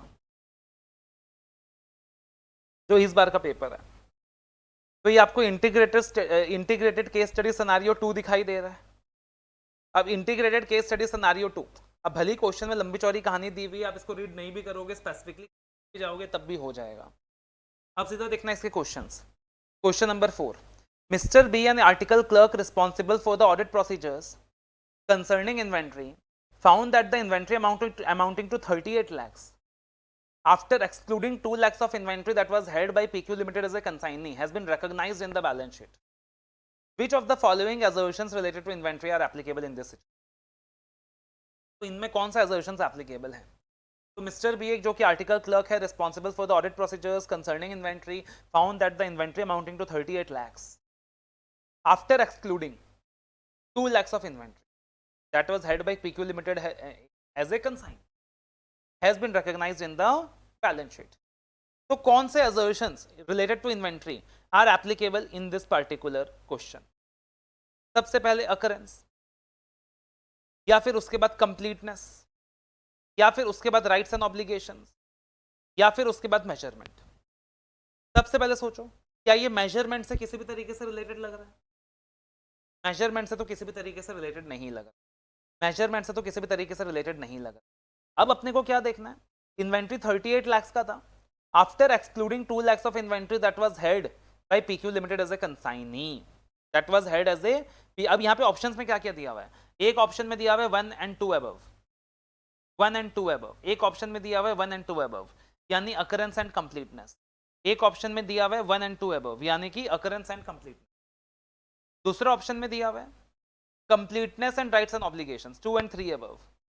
तीसरे ऑप्शन में दिया हुआ है 3 and 4 अबव, तो ये तो हटा ही दो, 3 and 4 अबव तो हटा ही दो, बिकॉज मेजरमेंट तो क्लियर कट पता ही है कि नहीं आना। और अगला ऑप्शन भी दिया 1 and 4 अबव, तो ये भी हटा ही दो बिकॉज मेजरमेंट तो आना ही नहीं, ये भी हटा ही दो बिकॉज मेजरमेंट तो आना ही नहीं है। तो बचे दो ऑप्शन, अकरेंस कंप्लीटनेस या फिर कंप्लीटनेस राइट्स ऑब्लिगेशन। तो पार्टिकुलरली एक तो इसमें कंप्लीटनेस वाला असर्शन अफेक्ट हो रहा है, एक तो इसमें कंप्लीटनेस वाला असर्शन अफेक्ट हो रहा है, और फिर पार्टिकुलरली अगर बात करें तो यहाँ पे 2 लाख का गुड्स जो है ना वो कंसाइनी वाला है, यहाँ पे 2 लाख का गुड्स जो है वो कंसाइनी वाला है। तो यहाँ पे देयर इज अ रिस्क, यहाँ पे there is a risk with regard to the rights and obligation, यहाँ पे there is a risk with regard to the rights and obligation. तो यहाँ पे एक वो राइट्स एंड ऑब्लिगेशंस वाला पार्ट आ जाएगा और एक कंप्लीटनेस वाला पार्ट आ जाएगा। अगला क्वेश्चन देखना, Mr. C, an article clerk responsible for the audit procedures regarding the share capital, found that during the year under audit, PQ Limited has issued sweat equity shares amounted to 10 lakh. Which of the following regarding the sweat equity shares are correct? मतलब ये question किसके ऊपर पूछ लिया, section 50। तो ये अगर आप ऑडिट ऑफ आइटम्स नहीं भी करके आए हो, लॉ करके आए हो, तब भी आप करेक्टली लिख सकते हो, और ऑडिट में तो है ही है। कौन सा स्टेटमेंट करेक्ट है? बोला पहला, it can be issued to employees. तो क्या स्वेट इक्विटी शेयर्स एम्प्लॉइज को इशू किया जा सकता है? जी हाँ, किया जा सकता है। It can be issued to directors, directors को भी इशू किया जा सकता है। It can be issued to discount, discount में ही इशू किया जाता है। It should be a class of shares already issued. तो पार्टिकुलरली स्वेट इक्विटी में ये पॉइंट भी आता है कि वो सिमिलर क्लास का ही होता है, वो सिमिलर क्लास ऑफ शेयर का ही होता है। यानी इसकी अगर बात करें तो चारों के चारों स्टेटमेंट्स ही करेक्ट, चारों के चारों स्टेटमेंट्स ही करेक्ट है। All the 4 are correct.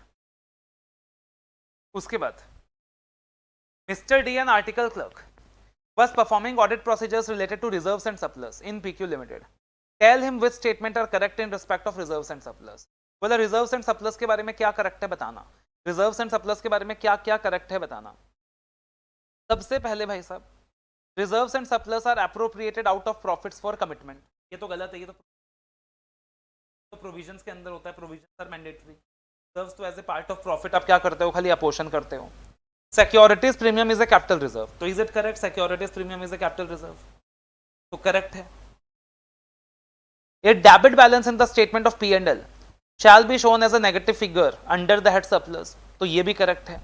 अगर particularly statement of P and L का डेबिट बैलेंस का बात करें तो उसको शेड्यूल 3 के हिसाब से, अब ये शेड्यूल 3 का पार्ट है, ये शेड्यूल 3 का पार्ट है जो प्रेजेंटेशन डिस्क्लोजर वाला एरिया है, तो उसको सरप्लस के हेड में एज अ डेबिट बैलेंस दिखाया जाता है, बिकॉज डेबिट बैलेंस है, तो उसको सरप्लस के ही हेड में दिखाया जाता है, but as a negative figure दिखाया जाता है, अलग से कोई हेड नहीं बनाया जाता।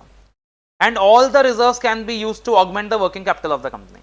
ऐसा तो पॉसिबल नहीं है कि आप सारे रिजर्व्स को क्या कर लो, यूज कर लो to augment the working capital of the company. हर रिजर्व का अलग अलग पर्पस होता है। तो यहाँ पे आंसर क्या होगा 2 and 3, यहाँ पे आंसर क्या होगा 2 and 3। अगर मान लीजिए सपोज आपने डिस्क्लोजर वाला पार्ट अच्छे से नहीं किया होता और ऑप्शन नंबर 3 में कहीं कंफ्यूजन आ जाता, तब भी आप लॉजिकली करेक्ट आंसर ड्राफ्ट कर सकते थे, बिकॉज ऑप्शंस में क्या दिया हुआ है 1 and 2, तो 1 and 2 हो नहीं सकता बिकॉज 1 गलत है। फिर ऑप्शन में क्या दिया हुआ है 2 and 3, तो 2 सही है, तो accordingly 3 can be right if you are not sure about it. 3 and 4 ये भी सही हो नहीं सकता बिकॉज 4 गलत है। 2 and 4 ये भी सही हो नहीं सकता बिकॉज 4 गलत है। तो अगर उल्टा भी सोचोगे, कभी कंफ्यूजन हो जाए, तब भी आप करेक्ट आंसर में अराइव कर सकते हो।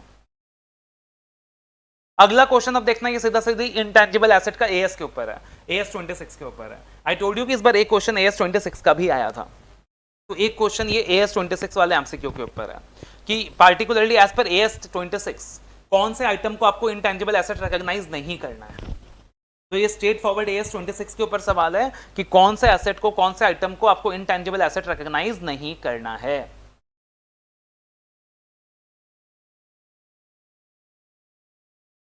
राइट। फिर आप देखोगे ये क्वेश्चन नंबर 8, ये भी पार्टिकुलरली ये ऑडिट ऑफ आइटम्स का ही है।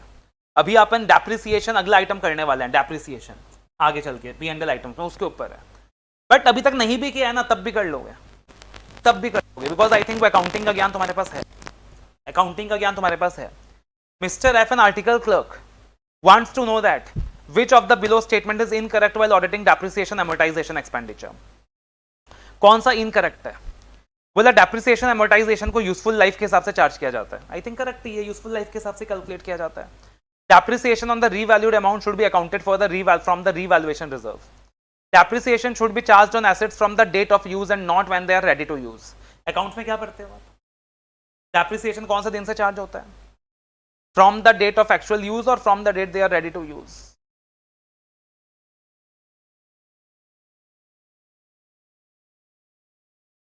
यस, तो अकॉर्डिंगली आपको समझ में आ रहा है कि this is the incorrect option.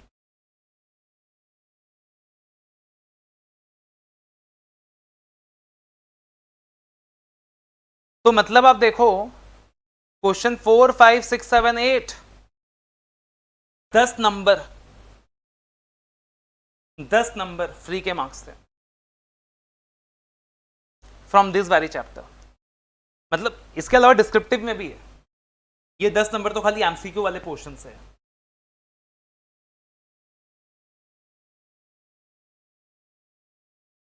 इसके अलावा वो पिछले वाला पेपर देखना पड़ेगा, अदरवाइज मैं आपको दिखाता वो स्टॉक कॉम्पोजिशन वाला कि एग्जैक्टली वही सेम कॉपी पेस्ट कर दिया और फिर ऑप्शन दिया trend analysis, stock composition analysis. ठीक है, तो ये क्या हो गया? परचेज हो गया, सेल्स हो गया। तो बताना सिंपल है, purchase sales.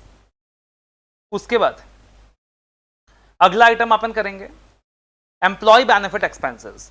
Employ benefit expenses again quite logical. Employee benefit expenses, सबसे पहले एम्प्लॉय बेनिफिट एक्सपेंसेस की अगर बात हो रही है तो कौन सा एएस दिमाग में आ रहा है? कौन सा अकाउंटिंग स्टैंडर्ड दिमाग में आ रहा है?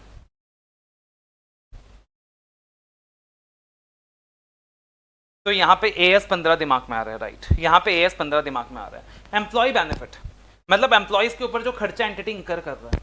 अब सोच के देखो कौन कौन से स्टेज में एक ऑर्गेनाइजेशन अपने एम्प्लॉयज के ऊपर खर्चा इंकर कर सकता है। कौन कौन से स्टेज में एक ऑर्गेनाइजेशन अपने एम्प्लॉयज के ऊपर खर्चा इंकर कर सकता है? वो कौन से अलग अलग स्टेजेस होंगे जब एक ऑर्गेनाइजेशन अपने एम्प्लॉयज के ऊपर खर्चा इंकर कर सकता है?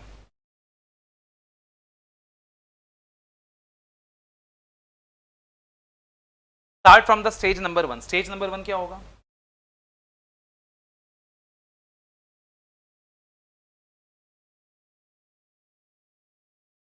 Start from the stage number 1। तो सबसे पहले स्टेज नंबर 1 क्या होगा? एम्प्लॉय के ऊपर कहां खर्चा इंकर करेगा एंटिटी? ट्रेनिंग तो बाद में होता है, ट्रेनिंग से पहले क्या होता है? ट्रेनिंग आपने बोला सही है, training is yes recruitment, hiring. Hiring stage में खर्चा होता है। बड़ी बड़ी कंपनीज तो 5 स्टार होटल वगैरह हायर करते हैं। 5 स्टार होटल्स वगैरह में फिर इंटरव्यूज वगैरह कराया जाता है, बहुत सारे तामझाम किए जाते हैं। कुछ कंपनीज तो बाहर से इंटरव्यूअर्स भी बुलाती है। हायरिंग स्टेज में खर्चा होता है। उसके अलावा अप्रेजल स्टेज में खर्चा होता है, ट्रेनिंग स्टेज में खर्चा होता है, और यहां तक कि जब एम्प्लॉय ऑन द जॉब खर्चा होता है। ऑन द जॉब उनका सैलरी पे करना है, कोई एम्प्लॉय बीमार पड़ गया, फर्स्ट एड वगैरह देना है, चाय पानी, चाय समोसा, ऑन द जॉब। और उसके अलावा रिटायरमेंट, रिटायरमेंट के वक्त भी खर्चा इंकर होता है।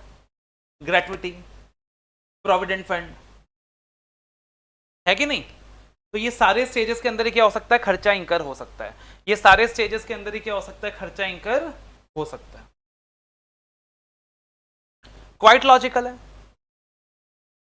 अब सोचो एम्प्लॉय बेनिफिट एक्सपेंसेस को लेकर रेलिवेंट डॉक्यूमेंट्स क्या होंगे? रेलिवेंट डॉक्यूमेंट्स क्या हो सकता है? सोचो यहां पे रेलिवेंट डॉक्यूमेंट क्या हो सकता है?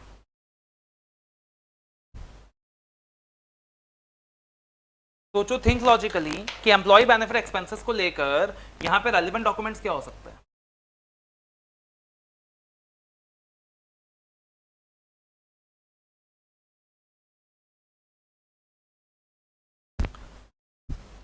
जब एम्प्लॉय का अपॉइंटमेंट होगा तो उसको क्या दिया जाएगा? जब एम्प्लॉय का अपॉइंटमेंट होगा उसको क्या दिया जाएगा?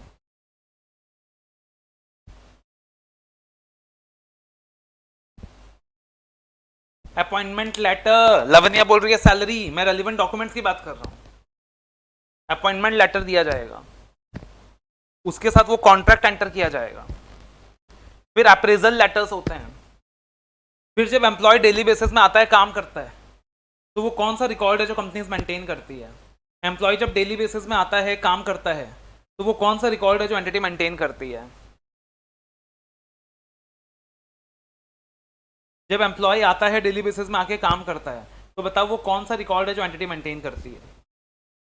Attendance letter, exactly attendance letter. Attendance letter नहीं, सॉरी, अटेंडेंस रिकॉर्ड।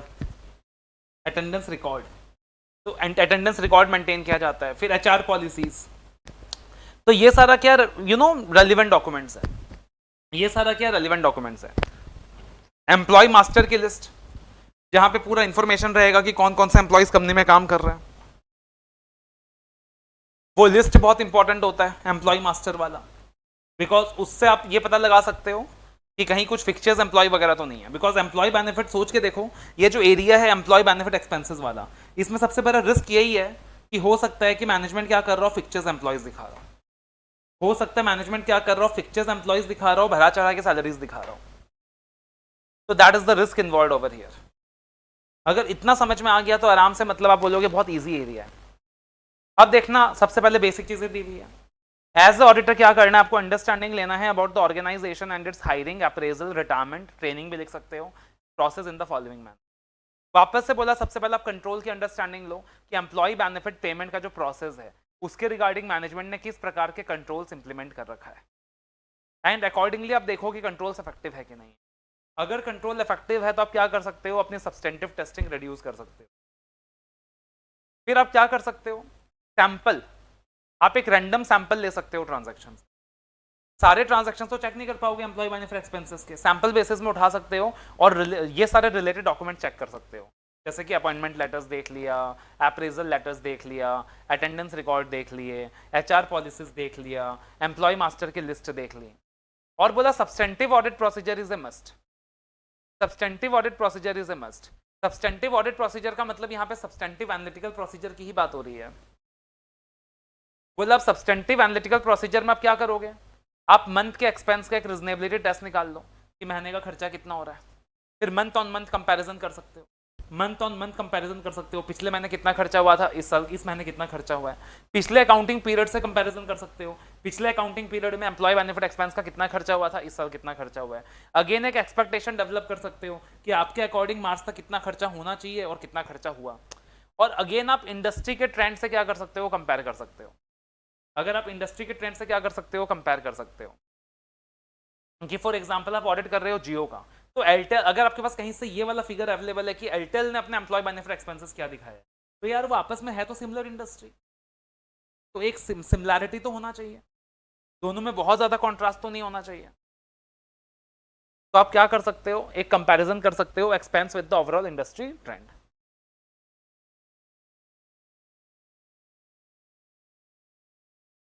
अब आपको क्या करना है, अब यहां पे अगेन इंस्टीट्यूट ने क्या किया, हमारी मेहनत आसान कर दी है। बोला देखो छोटा सा एरिया है, क्या अकरेंस, कंप्लीटनेस, मेजरमेंट सब अलग अलग चेक करोगे, एक साथ चेक कर।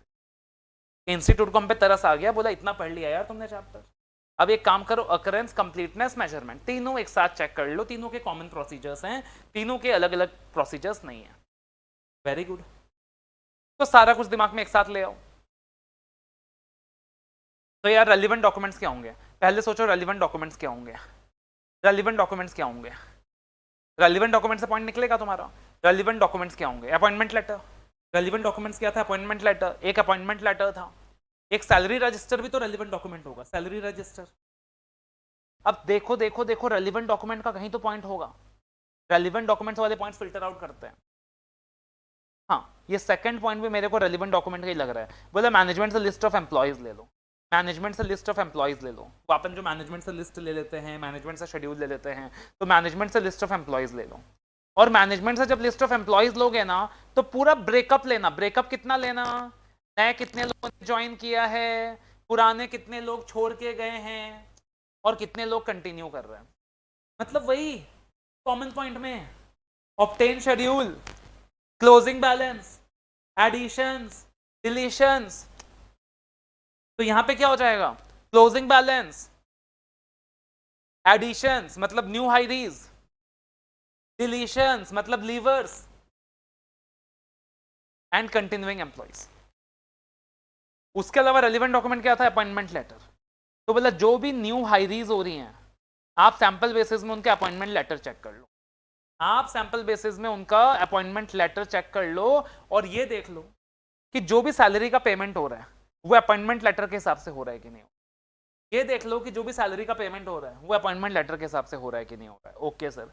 और रेलिवेंट डॉक्यूमेंट का पॉइंट क्या था? Salary register, salary register obtain कर लो monthly salary register for all the 12 months, obtain कर लो monthly salary register for all the 12 months.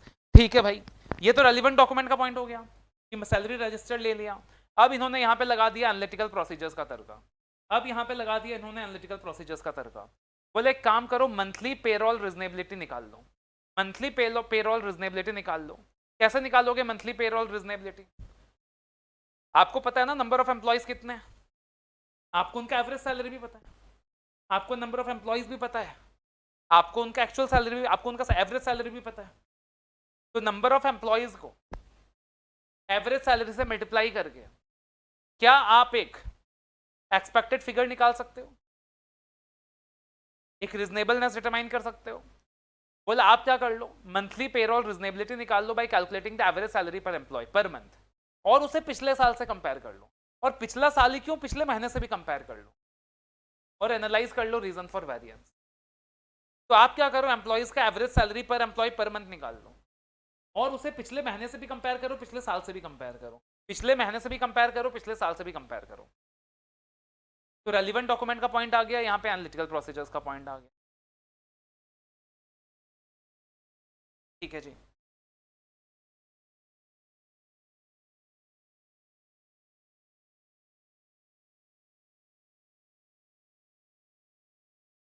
ठीक है, तो एकदम रिजनेबल है, एकदम लॉजिकल है।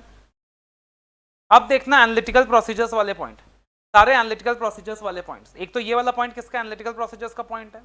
अब देखना इसमें एनालिटिकल प्रोसीजर्स के और पॉइंट भी हैं, एनालिटिकल प्रोसीजर्स के और पॉइंट भी हैं। एक क्या दिया हुआ है, बोला सर रिजनेबिलिटी टेस्ट कर सकते हो। रिजनेबिलिटी टेस्ट कैसे कर सकते हो? बोला सर मान लीजिए सपोज किसी कंपनी को, जिस कंपनी का आप ऑडिट कर रहे हो उसके ऊपर प्रोविडेंट फंड एक्ट एप्लीकेबल है, employee state insurance act applicable है। ठीक है, तो क्या आप एक रिजनेबिलिटी टेस्ट कर सकते हो? आपको पता है एम्प्लॉयज कितने हैं, आपको प्रोविडेंट फंड एक्ट का नॉलेज है थोड़ा बहुत, आपको जो प्रोविडेंट फंड के रेट्स हैं उसका आइडिया है, आपको बेसिक वेजेस पता है, how much is the basic wages of the employee, आपको प्रोविडेंट फंड का जो रेट है उसका पता है। तो अकॉर्डिंगली बेसिक वेजेस और प्रोविडेंट फंड का जो रेट है उसको कंसिडर करके क्या आप एक रिजनेबिलिटी टेस्ट कर सकते हो? आप एक रिजनेबिलिटी टेस्ट कर सकते हो। आप क्या कर सकते हो? एक रिजनेबिलिटी टेस्ट कर सकते हो। तो बोला सर आप एक रिजनेबिलिटी टेस्ट कर सकते हो by applying the rate to the basic wages and comparing the amounts recorded in the books and analyze reasons for variation. उसके अलावा आप क्या कर सकते हो? आप एनालिटिकल प्रोसीजर्स परफॉर्म कर सकते हो to obtain audit evidence as to overall reasonableness of employee benefit expenses which may include production per employee analysis.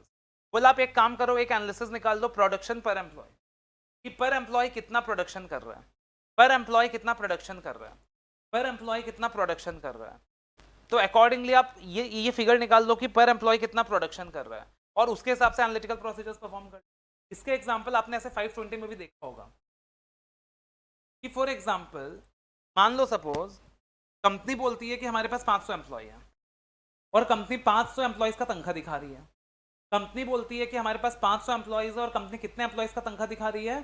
500 employees का तनख्वाह दिखा रही है। और मान लो सपोज एक एम्प्लॉय, आप किसी टॉय मैन्युफैक्चरिंग कंपनी का ऑडिट कर रहे हो, आपको पता है कि एक एम्प्लॉय महीने में ऑन एन एवरेज 20 खिलौने बनाएगा। आपको पता है कि ऑन एन एवरेज एक एम्प्लॉय महीने में कितने खिलौने बनाएगा? 20 खिलौने बनाएगा।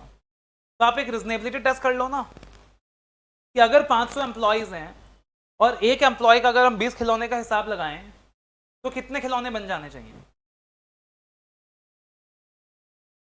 तो एक महीने में कितने खिलौने बन जाने चाहिए? टेल मी, एक महीने में कितने खिलौने बन जाने चाहिए?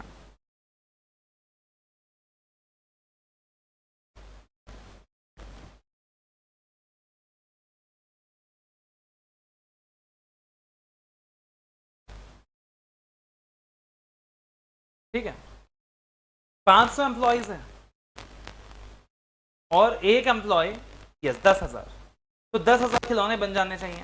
अब मान लो भाई खिलौने बने 5,000, खिलौने बने 5,000, तो आप मैनेजमेंट से पूछ सकते हो ना कि भाई एक तरफ आप बता रहे हो हमारे 500 एम्प्लॉयज हैं, आप 500 एम्प्लॉयज का पेरोल कॉस्ट दिखा रहे हो, एक एम्प्लॉय 20 खिलौने बना लेता है, तो 10,000 खिलौने बनने चाहिए, 5,000 ही क्यों बन रहा है? आप मैनेजमेंट से उसका रीजन पूछ सकते हो, मैनेजमेंट से उसका जस्टिफिकेशन मांग सकते हो। तो इस तरीके से आप क्या कर सकते हो, एनालिटिकल प्रोसीजर्स परफॉर्म कर सकते हो। इस तरीके से आप क्या कर सकते हो, एनालिटिकल प्रोसीजर्स परफॉर्म कर सकते हो। एनालिटिकल प्रोसीजर्स का एक पॉइंट और आ गया, मतलब भाई साहब एनालिटिकल प्रोसीजर्स को ही लेकर पॉइंट्स की बारिश कर दी है। बोला आप क्या करो, एनालाइज कर लो यूनिट्स प्रोड्यूस्ड पर एम्प्लॉय, आप एनालाइज कर लो यूनिट्स प्रोड्यूस्ड पर एम्प्लॉय, और यहां पे रिजनेबल, यहां पे रिजनेबलनेस टेस्ट की बात नहीं कर रहे। पिछले एग्जांपल में रिजनेबलनेस टेस्ट की बात कर रहे थे कि आप प्रोडक्शन पर एम्प्लॉय निकालो और एक रिजनेबलनेस टेस्टिंग करो। रिजनेबलनेस टेस्टिंग का मतलब क्या हो गया, कितना एम्प्लॉयज है, कितना प्रोडक्शन होना चाहिए था, कितना प्रोडक्शन हुआ। और यहां पे बोला आप एक काम करो, कंपैरिजन करो, आप प्रोडक्शन पर एम्प्लॉय का फिगर निकाल लो, उसको पिछले साल से कंपेयर करो और इंडस्ट्री के ट्रेंड से कंपेयर करो, प्रीवियस ईयर से कंपेयर करो और इंडस्ट्री के ट्रेंड से कंपेयर करो। मतलब यहां पे कंपैरिजन का एग्जांपल दिया और यहां पे रीजनेबलनेस टेस्ट का एग्जांपल दिया, दोनों का दोनों है तो एनालिटिकल प्रोसीजर।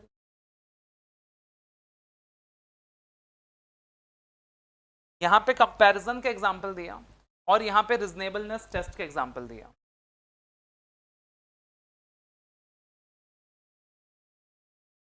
और यहां पे तो कॉम्बो था, यहां पे तो कॉम्बो था, आप रिजनेबलनेस टेस्ट भी कर रहे थे प्लस कंपैरिजन भी कर रहे थे। यहां पे तो कॉम्बो था, आप रिजनेबलनेस टेस्ट भी कर रहे थे, कंपैरिजन भी कर रहे थे। मतलब तुमने देखा है एनालिटिकल प्रोसीजर्स का 4 पॉइंट आ गया यहां पे, एनालिटिकल प्रोसीजर्स का 4 पॉइंट आ गया यहां पे, एनालिटिकल प्रोसीजर्स के 4 पॉइंट आ गए भाई साहब।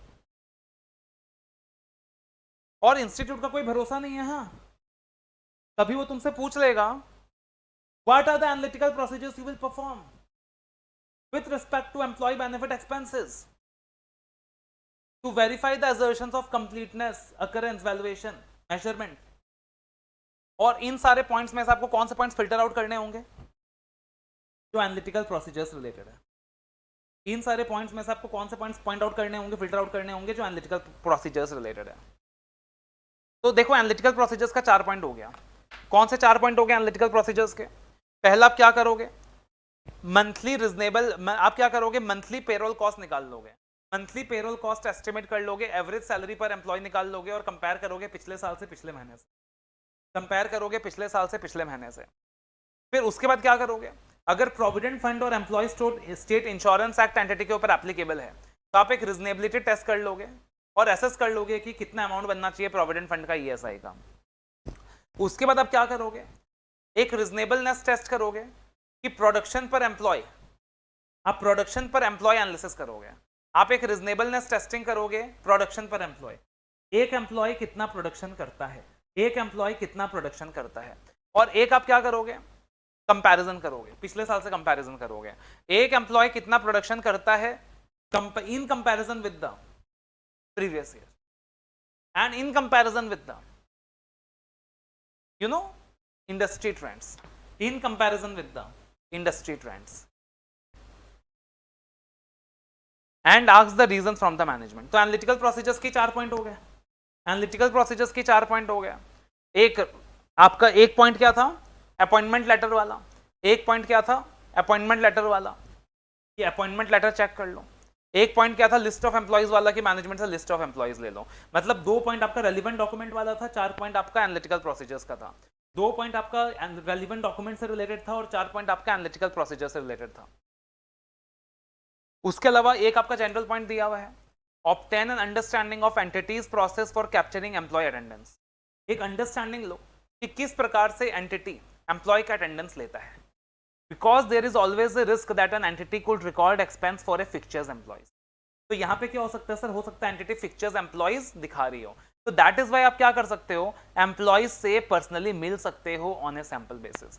दैट इज वाई क्या कर सकते हो, एम्प्लॉयज से पर्सनली मिल सकते हो ऑन ए सैंपल बेसिस। ये भी बहुत बढ़िया पॉइंट है कि हो सकता है एंटिटी फिक्चर्स एम्प्लॉयज दिखा रही हो सकता है एंटिटी फिक्चर्स एम्प्लॉयज दिखा रही हो, तो आप क्या कर सकते हो, आप एम्प्लॉयज से सैंपल बेसिस में मिल सकते हो। आप चूज कर सकते हो कि अच्छा ये आपका मास्टर डाटा है एम्प्लॉयज का, आज मेरे को इस 10 एम्प्लॉय से मिलना है, तो आप अकॉर्डिंगली क्या कर सकते हो, एम्प्लॉय से मिल सकते हो on a sample basis. You may choose to meet the employee on a sample basis. तो अगर कोई फिक्चर्स एम्प्लॉय वाला बंदा निकल गया वहां पे, तब तो मैनेजमेंट फंस जाएगा. वो किससे मिला है आपको? तो practically that is also something you can do. You can tell कि मेरे को तुम्हारे एम्प्लॉय से मिलना है, मेरे को तुम्हारे एम्प्लॉय से बातचीत करनी है. आप सैंपल बेसिस में क्या कर सकते हो, चेक कर सकते हो. और प्रैक्टिकली सैंपल बेसिस में कुछ भी मत उठा लेना, थोड़ा लॉजिकल सी चीज सोचना. फॉर एग्जांपल आप अपॉइंटमेंट लेटर्स देखा आपने ये देखा कि अपॉइंटमेंट लेटर में जो पेमेंट, सैलरी का पेमेंट हो रहा है वो अपॉइंटमेंट लेटर के हिसाब से है कि नहीं है. आपने देखा कि कोई एम्प्लॉय है, इसके अपॉइंटमेंट लेटर में जो सैलरी दिया हुआ है, पेमेंट जो है वो अपॉइंटमेंट लेटर के हिसाब से नहीं होगा. जो पेमेंट है वो अपॉइंटमेंट लेटर के हिसाब से नहीं होगा. इसका मतलब आपको रिस्क लग रहा है. तो आप क्या कर सकते हो, आप उसी एम्प्लॉय के लिए बोल सकते हो मैनेजमेंट को कि यार मेरे को ना इससे मिलना है एक बार.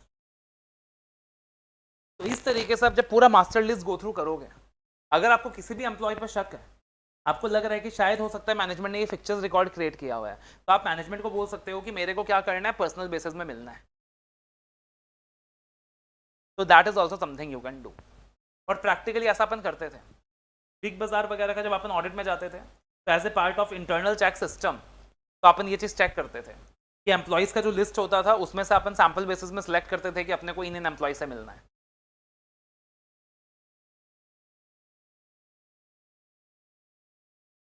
और उसके अलावा एक पॉइंट और दिया हुआ है, ये बेसिकली रिजाइंड एम्प्लॉयज के लिए दिया है. ये बेसिकली रिजाइंड एम्प्लॉयज के लिए दिया है जो एम्प्लॉयज छोड़ के चले जाएंगे. सोच के देखो, जो एम्प्लॉयज छोड़ के चले गए, रिजाइंड एम्प्लॉयज जो छोड़ के चले गए, उनकी तरफ कंपनी कौन सा एम्प्लॉय बेनिफिट एक्सपेंसेस इंकर करेगी. जो एम्प्लॉयज छोड़ के चले गए, जो रिटायर होके चले गए, उनकी तरफ कंपनी के कौन से एम्प्लॉय बेनिफिट एक्सपेंसेस इंकर होंगे. पेंशन हो गया, और ग्रेट्युटी, प्रोविडेंट फंड. तो जो एम्प्लॉयज छोड़ के चले गए, सैंपल बेसिस में तुम एक तो देख लेना, ऑब्टेन कर लेना उनका फुल एंड फाइनल कंप्यूटेशन कितना बनता था. पहले तो एक लिस्ट ऑब्टेन कर लेना मैनेजमेंट से कि उनका फुल और फाइनल कंप्यूटेशन कितना बनता था, और फिर वेरीफाई कर लेना कि उनका जो भी ड्यूज है वो सारा क्लियर हुआ कि नहीं हुआ. और उनके जो भी पोस्ट रिटायरमेंट ड्यूज हैं, जैसे कि ग्रेट्युटी हो गया, बोनस हो गया, पेंशन हो गया, प्रोविडेंट फंड हो गया, वो सारे ड्यूज वगैरह का पेमेंट हुआ है कि नहीं हुआ. और आपको डाउट लग रहा है तो आप एम्प्लॉय से कंफर्मेशन भी ले सकते हो. आपको डाउट लग रहा है तो एम्प्लॉय से क्या कर सकते हो, आप कंफर्मेशन भी ले सकते हो.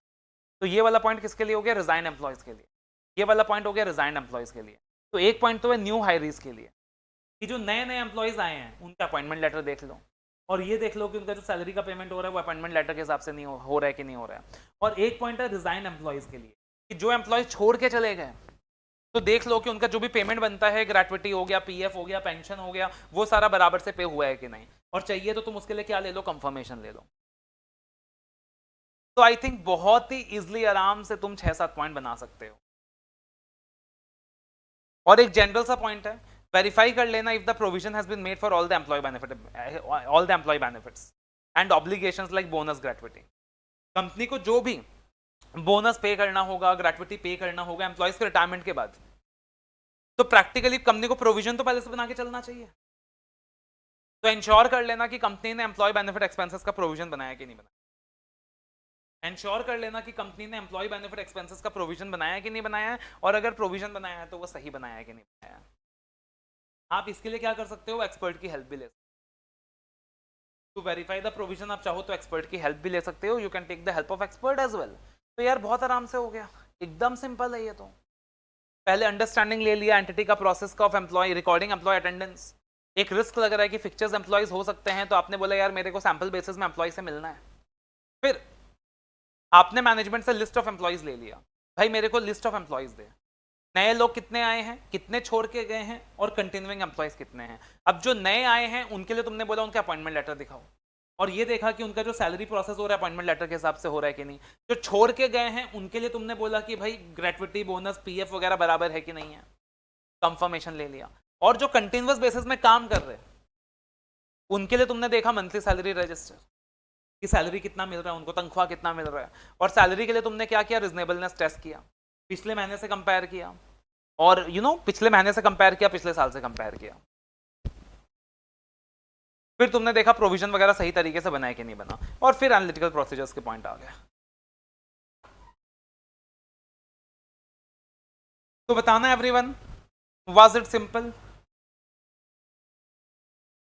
उसके बाद आता है इंस्टीट्यूट का फ्री गिफ्ट। उसके बाद आता है इंस्टीट्यूट का फ्री गिफ्ट हमारे लिए, सब लोग बोलो thank you ICI. Depreciation and amortisation. Depreciation and amortisation. बोले डेप्रिसिएशन अमोर्टाइजेशन में क्या क्या चेक करोगे? तो देखो यार, इसमें मैं ज्यादा टाइम नहीं लगाने वाला, बिकॉज बहुत ही सिंपल है, बहुत ही सिंपल, पूरा का पूरा अकाउंटिंग पार्ट है। अब डेप्रिसिएशन अमोर्टाइजेशन में दो तरीके के क्वेश्चन है, ध्यान से देखना। एक क्वेश्चन तो ये दिया है कि डेप्रिसिएशन और अमोर्टाइजेशन का आप अकरेंस कैसे चेक करोगे, मेजरमेंट कैसे चेक करोगे, कट ऑफ कैसे चेक करोगे, कंबाइंड क्वेश्चन दे दिया।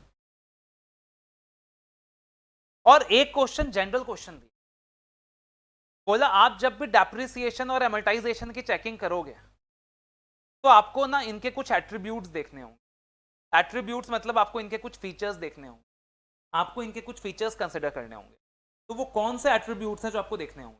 मतलब ये जो क्वेश्चन है ये किसी असर्शन के बारे में नहीं है, ये एक जनरल क्वेश्चन है कि डेप्रिसिएशन को ऑडिट करते वक्त, अमोर्टाइजेशन को ऑडिट करते वक्त आप किन बातों का ध्यान रखोगे। मतलब कोई भी असर्शन के ऊपर क्वेश्चन नहीं है, एक स्ट्रेट फॉरवर्ड कॉमन सेंस भरा क्वेश्चन है। और एक क्वेश्चन हो गया असर्शंस के वेरिफिकेशन के बारे में। अब है एकदम सिंपल। सबसे पहले जनरल एट्रीब्यूट्स, एक बार रीड करने का खाली, जनरल एट्रीब्यूट। बोला सर सबसे पहले जनरल एट्रीब्यूट्स आप क्या क्या कंसिडर करोगे? अब एक चीज बताना, जो डेप्रिसिएशन कंप्यूट किया जाता है और जो अमोर्टाइजेशन कंप्यूट किया जाता है, क्या इसके ऊपर कोई एफआरएफ एप्लीकेबल होता है? क्या इसके ऊपर कोई अकाउंटिंग पॉलिसी एप्लीकेबल होती है, यस और नो? क्या इसके ऊपर कोई एफआरएफ एप्लीकेबल होता है? क्या इसके ऊपर कोई अकाउंटिंग पॉलिसी एप्लीकेबल होती है, यस और नो? डेप्रिसिएशन के लिए कौन सा एएस होता है? एएस 10। अमोर्टाइजेशन के लिए कौन सा एएस एप्लीकेबल होता है? 26। वेरी गुड, पहले दो पॉइंट तो यही है। Obtain the understanding of the entity's accounting policy related to depreciation amortization. Ensure the company policy for charging depreciation amortization is as per the accounting standard. Ensure कर लेना कि कंपनी जो भी पॉलिसी यूज कर रही है फॉर चार्जिंग डेप्रिसिएशन अमोर्टाइजेशन वो accounting standards के हिसाब से है कि नहीं। फिर मेरे को थोड़ा सा फॉर्मूला बताना ना यार, फॉर्मूला भूल गया मैं। वो AS10 में डेप्रिसिएशन निकालने का क्या फॉर्मूला होता था? AS10 में डेप्रिसिएशन निकालने का क्या फॉर्मूला होता था?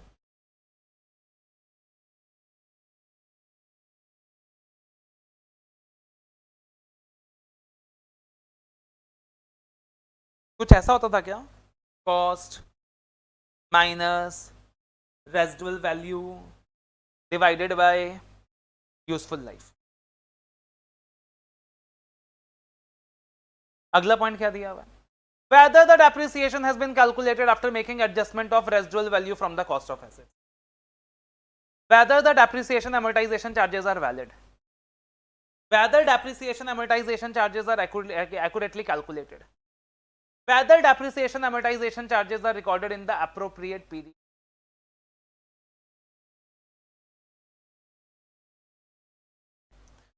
फिर एक चीज बताना, AS10 में मान लो कोई मशीन है, मान लो कोई प्रॉपर्टी प्लांट एंड इक्विपमेंट है, मान लो मेरा मोबाइल फोन है।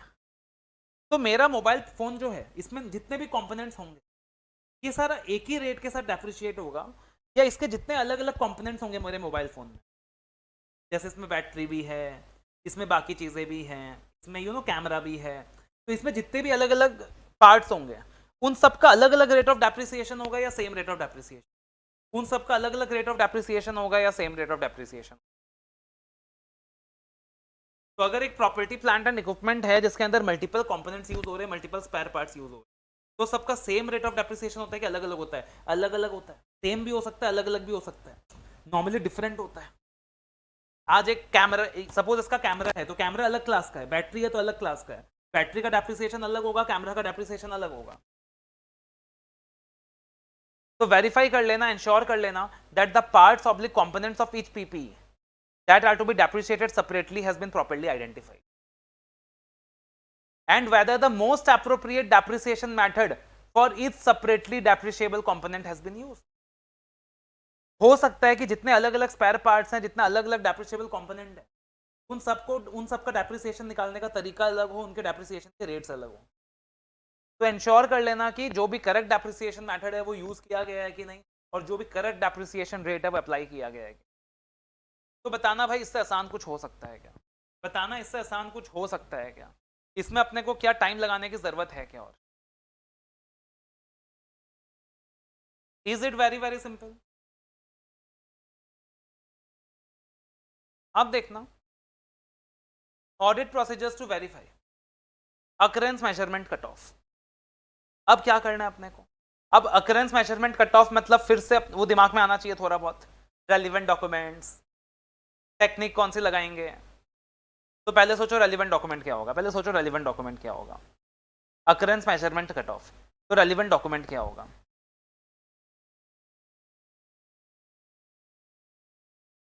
तो यहां पे रेलिवेंट डॉक्यूमेंट में क्या दिया हुआ है, हाँ वो जो आप टाइटल डीड बोल रहे हो, इनवॉइस बोल रहे हो, वो तो मोर स्पेसिफिकली सही रहेगा when we talk about property plant equipment, अभी हम डेप्रिसिएशन की बात कर रहे हैं। तो उसके हिसाब से क्या रेलिवेंट डॉक्यूमेंट होगा, फिक्स्ड एसेट रजिस्टर, बिकॉज उसमें सारे फिक्स्ड एसेट्स की लिस्ट होने वाली है जिनके ऊपर डेप्रिसिएशन लगने वाला है। तो रेलिवेंट डॉक्यूमेंट क्या होगा हमारा, fixed asset register. Relevant document क्या होगा, फिक्स्ड एसेट रजिस्टर। उसके अलावा आप क्या कर लोगे, मैनेजमेंट से एक शेड्यूल ऑफ एसेट्स ले लोगे, मैनेजमेंट से एक शेड्यूल ऑफ एसेट्स ले लोगे जिसमें आपको पता चलेगा कि साल भर में कितने एडिशंस हुए हैं, साल भर में कितना डिलीशंस हुआ है, साल भर में कितना एडिशंस हुआ है, साल भर में कितना डिलीशंस हुआ है। बिकॉज जो जो एडिशन हुआ है साल भर में उनमें डेप्रिसिएशन लगेगा, और जो जो डिलीशन हुआ है साल भर में उसमें डेप्रिसिएशन नहीं लगेगा।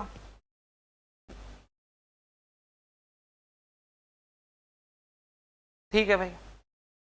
और उसके अलावा अगर हम बात करें, फॉर्मूला सबको पता ही है, फॉर्मूला सबको पता ही है, cost minus residual value divided by useful life, formula सबको पता ही है, तो वो फॉर्मूला भी यूज होने वाला है। उसके बाद फिक्स एसेट्स के ऊपर क्या चार्ज होता है, डेप्रिसिएशन। इनटेंजिबल एसेट्स के ऊपर क्या चार्ज होता है, एमोर्टाइजेशन। इतना पता है तो ये आंसर तुमको आता है। अब देखना इसमें क्या क्या चीजें हैं। सबसे पहले obtain understanding of entities process of charging depreciation amortisation. तो पहले एक बेसिक पॉइंट दे दिया कि यार थोड़ा अंडरस्टैंडिंग ले लो कि एंटिटी का जो प्रोसेस है डेप्रिसिएशन चार्ज करने का, एमोर्टाइजेशन चार्ज करने का, वो सही है कि नहीं है। बिकॉज अगर प्रोसेस ही गलत है तो वैल्यू भी गलत ही निकलेगा, फिर तो मेजरमेंट इफेक्ट हो रहा है सीधा सीधी। अगर डेप्रिसिएशन कैलकुलेट करने का प्रोसेस ही गलत है फिर तो एजर्शंस इफेक्ट होंगे ही होंगे। तो पहला आप अंडरस्टैंडिंग ले लो कि डेप्रिसिएशन कैलकुलेट करने का प्रोसेस सही है कि नहीं। फिर आप एक काम करो, मैनेजमेंट से फिक्स्ड एसेट रजिस्टर ले लो। फिर आप एक काम करो, मैनेजमेंट से क्या करो, फिक्स्ड एसेट रजिस्टर ले लो। अब सर एक रिस्क है फिक्स्ड एसेट रजिस्टर में, क्या रिस्क है फिक्स्ड एसेट रजिस्टर में, क्या रिस्क होगा। सोचो फिक्स्ड एसेट रजिस्टर में मशीनों की लिस्ट दी हुई है, फिक्स्ड एसेट रजिस्टर में मशीनों की लिस्ट दी हुई है, उसमें क्या रिस्क इन्वॉल्व है,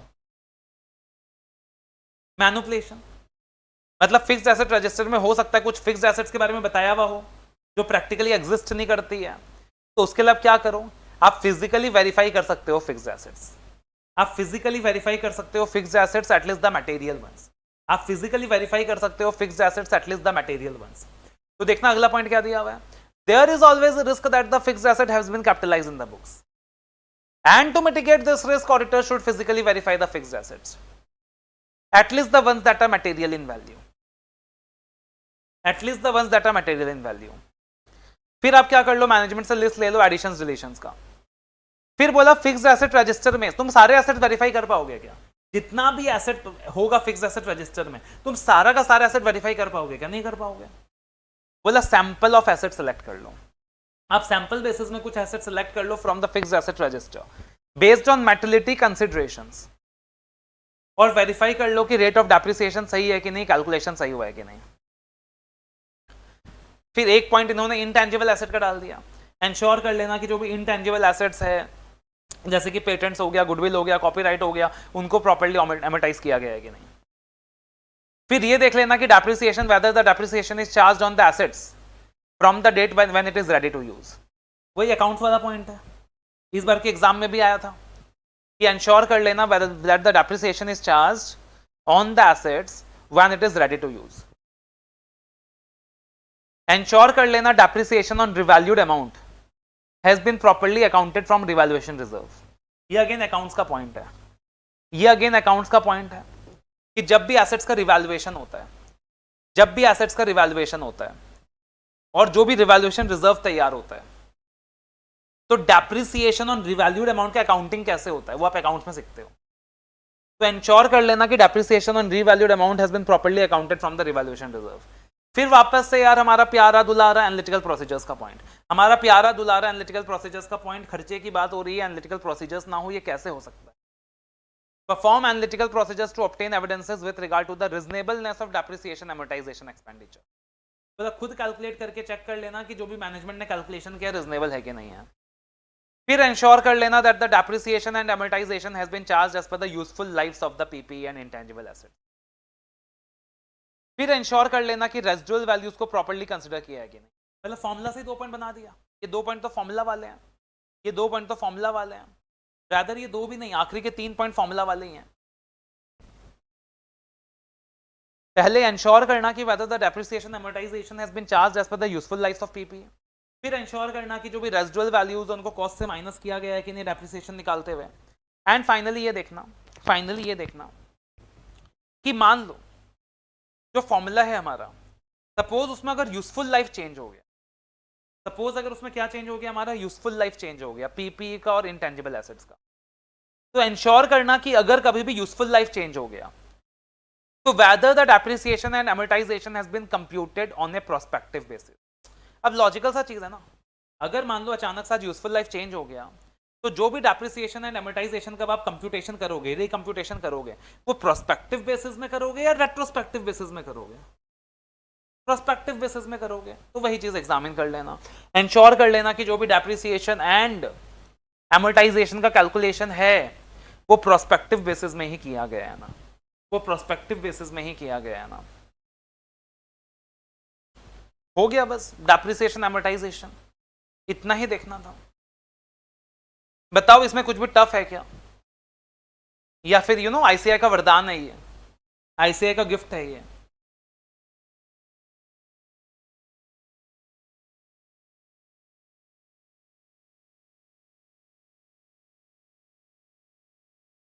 तो again it is very very simple.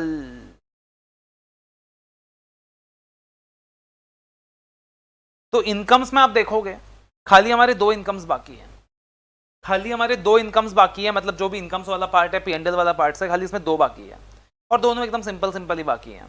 एक अदर इनकम्स, जैसे कि इंटरेस्ट इनकम हो गया, डिविडेंड इनकम हो गया, gain oblique loss on sale of investment हो गया। आप इसको कैसे वेरीफाई करोगे? और उसके अलावा अदर इनकम के अलावा अदर एक्सपेंसेस कि जो मिसलिनियस नेचर के खर्चे होते हैं, जो छोटे मोटे खर्चे होते हैं, पावर एंड फ्यूल हो गया, रेंट हो गया, रिपेयर टू बिल्डिंग का खर्चा हो गया, प्लांट मशीनरी का खर्चा हो गया, इंश्योरेंस का खर्चा हो गया, ट्रैवलिंग का खर्चा हो गया, इनको कैसे वेरीफाई करोगे? तो आप बस 2 आइटम्स बाकी है, एक बाकी है अदर इनकम्स, एक बाकी है अदर एक्सपेंसेस, एक बाकी है अदर इनकम्स, एक बाकी है अदर एक्सपेंसेस। और उसके अलावा प्रेजेंटेशन डिस्क्लोजर के अंदर जो इंपॉर्टेंट एरियाज है वो मैं आपको मार्क कराऊंगा, और जो इंपॉर्टेंट एरियाज है वो अपन साथ साथ करेंगे, because presentation and disclosure is a very vast area. But उससे क्वेश्चन एक आता है, प्रेजेंटेशन डिस्क्लोजर बहुत वास्ट एरिया है, बट उससे क्वेश्चन एक आता है 4 नंबर का, और उसमें पूरा शेड्यूल 3 कवर्ड है, तो उसमें कितना करोगे तुम? और 90% चांसेस है कि जो जो एरियाज में तुमको इंपॉर्टेंट मार्क कराऊंगा वहीं से आएगा। मतलब अभी तक भगवान की दया से from the time the new syllabus has come, जो जो इंपॉर्टेंट एरियाज मैंने मार्क कराया है प्रेजेंटेशन एंड डिस्क्लोजर में, वहीं से क्वेश्चन आया है। तो 90% चांसेस है कि जो जो मैं आपको मार्क कराऊंगा वहीं से आएगा। बट उसके अलावा भी एक बार गो थ्रू कर लेना प्रेजेंटेशन डिस्क्लोजर, बिकॉज है शेड्यूल 3 वाला ही पार्ट। ठीक है, बाकी चलो अपन फिर कल कंटिन्यू करेंगे।